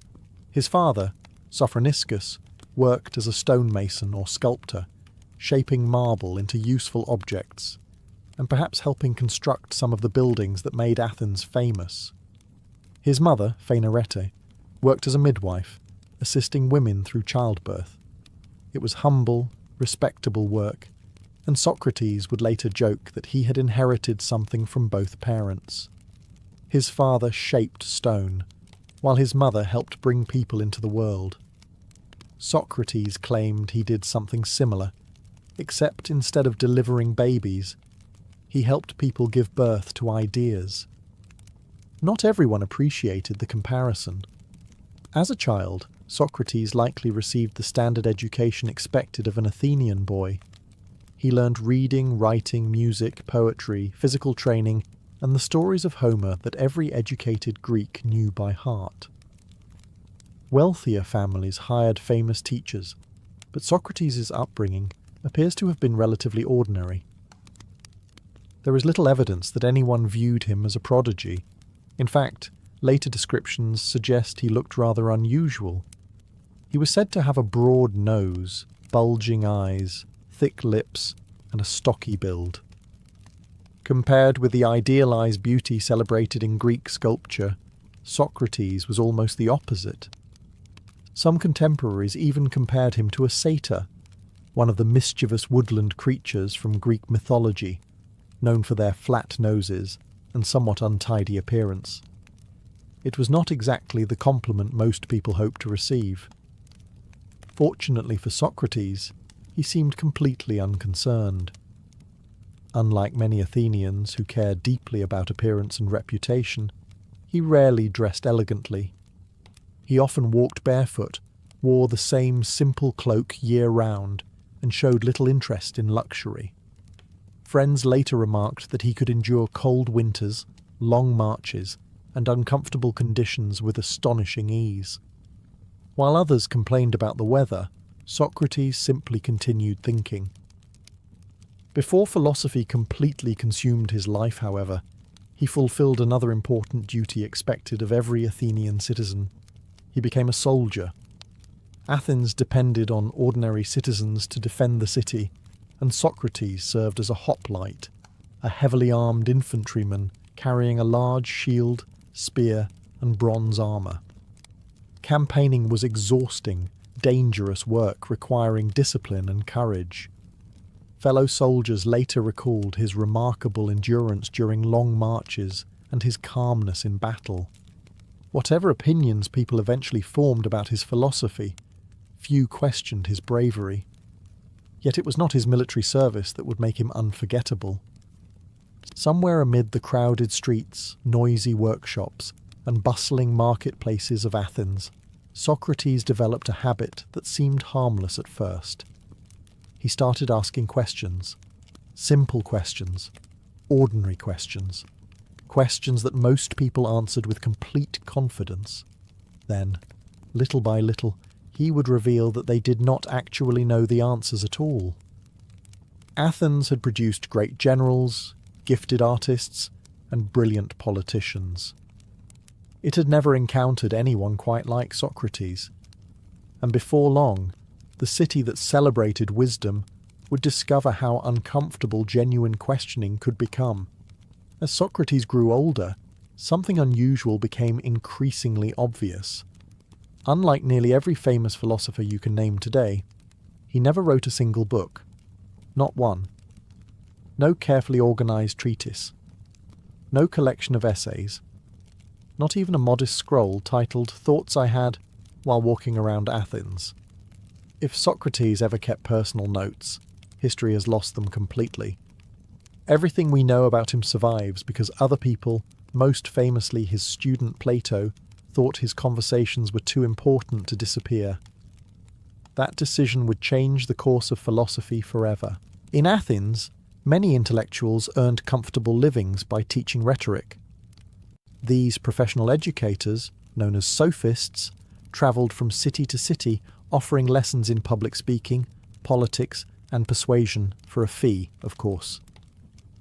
If you wanted to win arguments in court or impress voters during an assembly, they were happy to help. Socrates wanted nothing to do with that business. He refused to charge students. He insisted he possessed no special wisdom worth selling. In fact, he often claimed he knew almost nothing at all. At first glance, this sounded like remarkable humility. After spending a few minutes talking with him, however, people discovered it was also a remarkably effective trap. Imagine you're an ambitious young Athenian. You meet an older man wandering through the Agora, Athens' enormous marketplace. Around you, merchants bargain over olives, fishermen advertise the morning's catch, politicians campaign for support, blacksmiths hammer bronze, and philosophers gather eager listeners. The older man smiles politely. "So," he asks, "you seem confident. Tell me, what is courage?" Simple enough. You answer without hesitation. Courage means never being afraid. Socrates nods thoughtfully. Interesting. Then are reckless people courageous? You pause. Well, perhaps not. So courage requires wisdom? Yes. And can someone who acts wisely sometimes retreat instead of fighting? I suppose so. Then courage cannot simply mean never being afraid. Only a few questions have passed, yet suddenly the answer that seemed perfectly obvious no longer works. This became Socrates' signature approach. Rather than delivering speeches, he asked questions. One question led to another. Each answer created a new problem.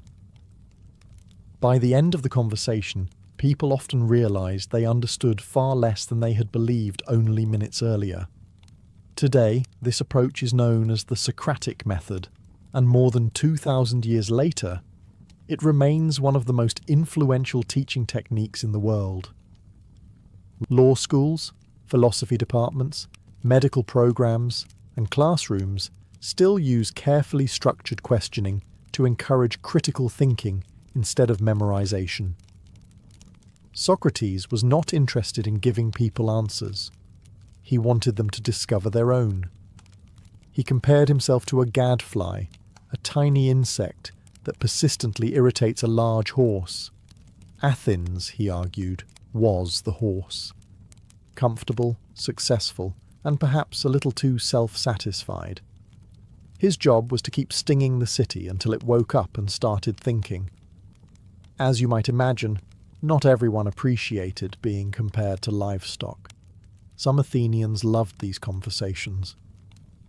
Young men especially gathered around him, fascinated by the way respected politicians, wealthy businessmen, poets, and military officers often found themselves tangled in contradictions after only a few minutes of questioning. Watching Socrates dismantle an overconfident speaker became something of a public spectacle. Others found him deeply irritating. After all, nobody enjoys discovering that an opinion they have confidently held for decades falls apart under a handful of calm, perfectly reasonable questions. Socrates never shouted. He rarely insulted anyone. He simply kept asking. And in a city filled with ambitious men who built their reputations on appearing knowledgeable, that quiet habit proved surprisingly dangerous. Before long, the philosopher who claimed to know nothing would become famous for exposing just how little everyone else truly knew. By the time Socrates reached middle age, he had gained a peculiar reputation around Athens. Some people admired him, many avoided him, and a growing number quietly hoped they would never find themselves trapped in one of his conversations. Then something happened that transformed an eccentric philosopher into a legend. It began hundreds of miles away at Delphi. Nestled on the slopes of Mount Parnassus stood the Temple of Apollo, home to the most famous oracle in the Greek world. Kings, generals, merchants, and ordinary farmers all travelled there seeking divine guidance. The priestess, known as the Pythia, delivered Apollo's answers in mysterious phrases that priests then interpreted. One day, a loyal friend of Socrates named Chaerephon visited the oracle. He asked a surprisingly simple question. Is anyone wiser than Socrates? The reply became one of history's most famous declarations. No one is wiser. When Chaerephon returned to Athens and repeated the oracle's words, Socrates reacted in a way few people expected. He did not celebrate. He did not boast.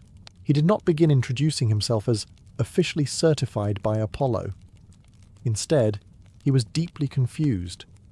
How could he possibly be the wisest man in Greece? He believed he knew very little. Surely the oracle had made a mistake. Being Socrates, however, he decided there was only one sensible response.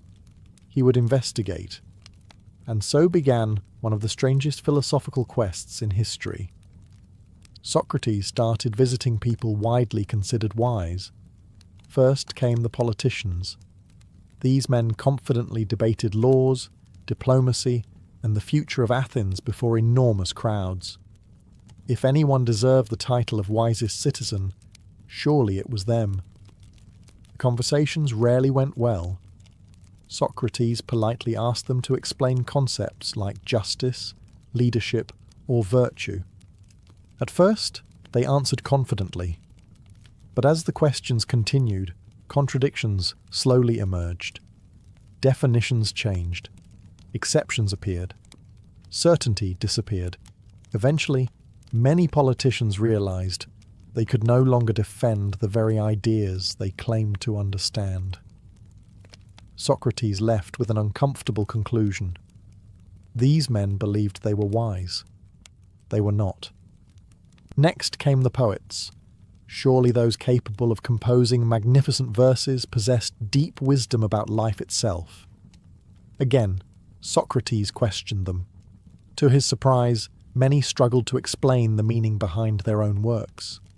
They had created beautiful poetry, but when asked why certain passages expressed truth or virtue, their answers often dissolved into vague guesses. Talent, Socrates concluded, was not the same as wisdom. Then he turned to craftsmen. Blacksmiths, sculptors, builders, physicians, and shipwrights certainly possessed genuine expertise. Unlike politicians, they truly understood their trades. Yet Socrates noticed something curious. Because they were masters in one field, many assumed they were equally knowledgeable about morality, politics, religion, and human nature.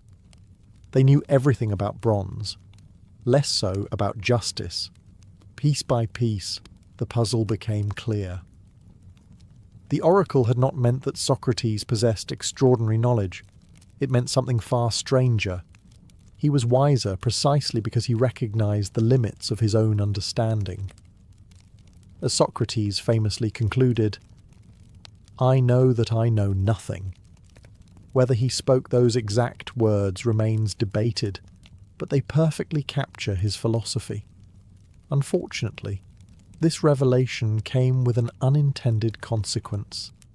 Every politician embarrassed in public became another enemy. Every poet left speechless carried away wounded pride. Every respected citizen who discovered the holes in his own arguments remembered exactly who had exposed them. The young men following Socrates found these exchanges endlessly entertaining. They laughed, admired his sharp reasoning, and began copying his style. The older generation was far less amused. Athens had once viewed Socrates as an unusual philosopher wandering the marketplace. Now many began seeing him as something considerably more dangerous, a man teaching an entire generation that authority should never be accepted without question. As Socrates' reputation as Athens' most persistent questioner continued to grow, it became easy to imagine him as a man who spent every waking hour wandering the marketplace, cornering unsuspecting politicians with philosophical puzzles. In reality, his life was far more ordinary. Before he became famous for questioning ideas, Socrates had proven himself on the battlefield. Athens expected every able-bodied male citizen to serve in the military, and Socrates fulfilled that duty several times during the Peloponnesian War, the long and devastating conflict between Athens and Sparta.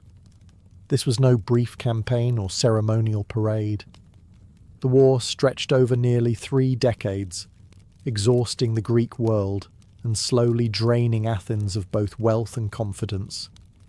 Socrates fought as a hoplite, a heavily armed infantryman. Picture the equipment for a moment. A bronze helmet narrowed your vision.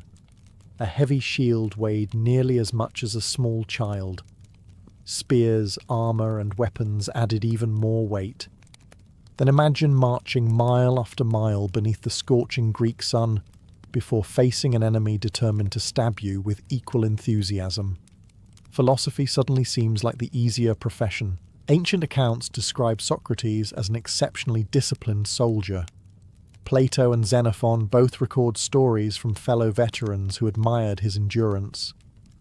During one winter campaign, he reportedly walked barefoot across frozen ground, while other soldiers wrapped themselves in every spare cloak they could find.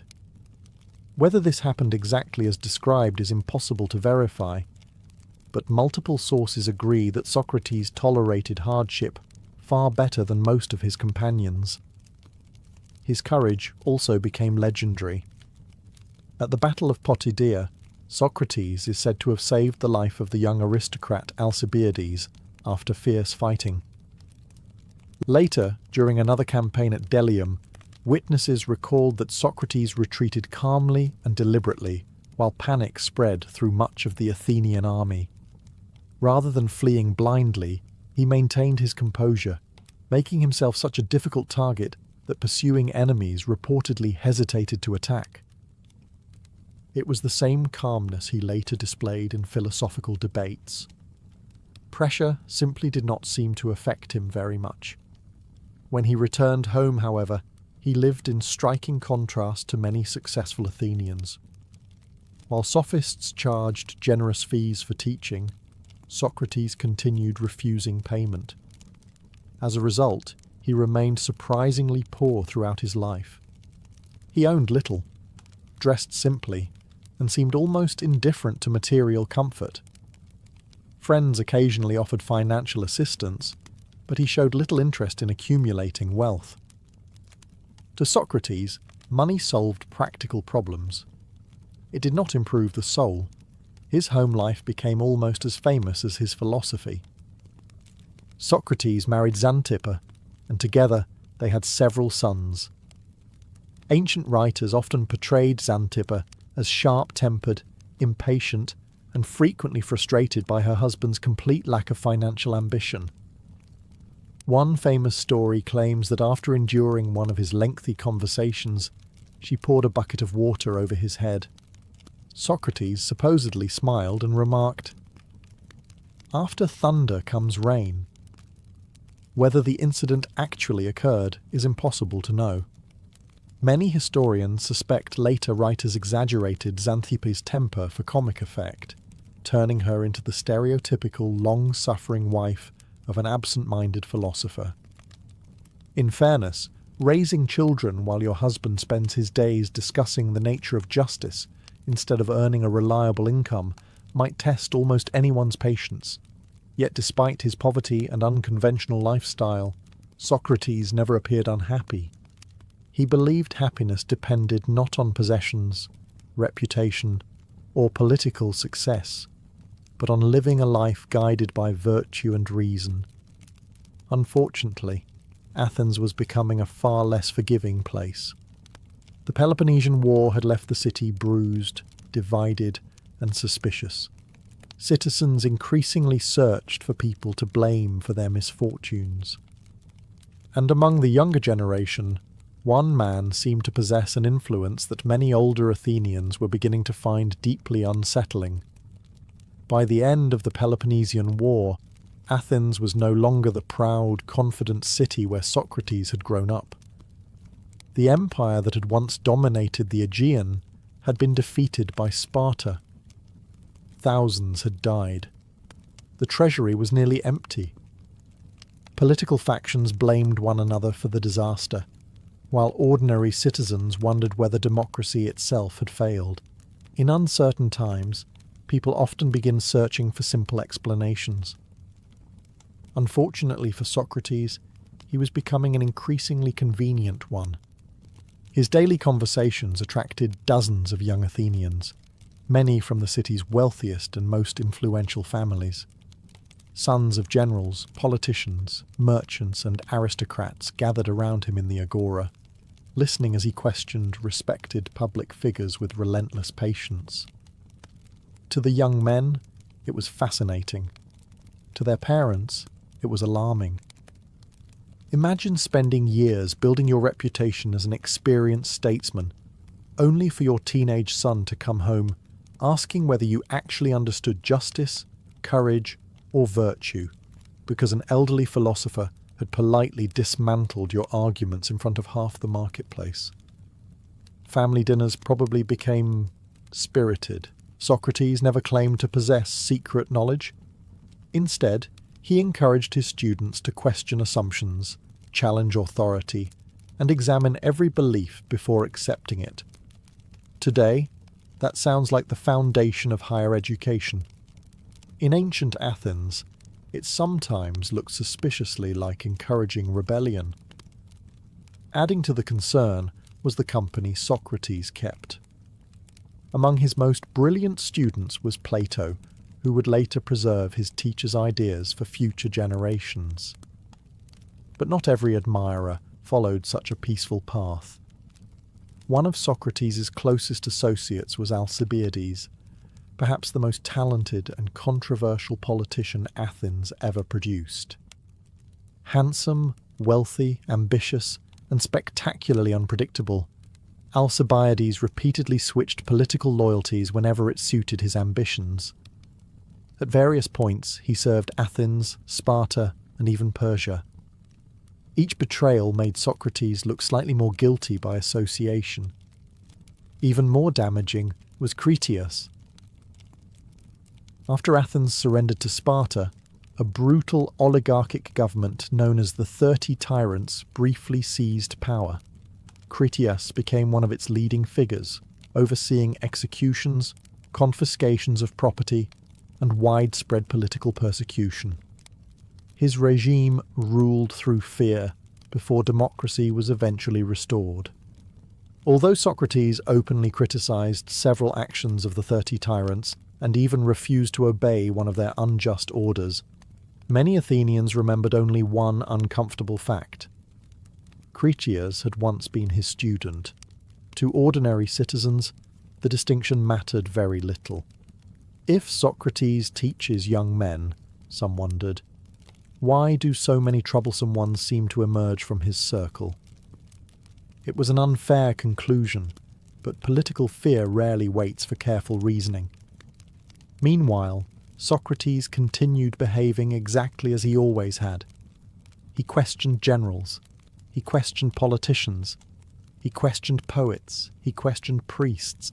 Most dangerously of all, he questioned people who held power while making absolutely no effort to flatter them.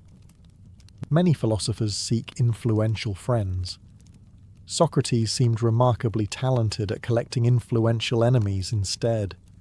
The restored democracy wanted stability after decades of war, dictatorship, and civil conflict. Citizens were tired of controversy. They wanted unity, not another elderly philosopher encouraging ambitious young men to challenge accepted wisdom. Gradually, irritation hardened into suspicion.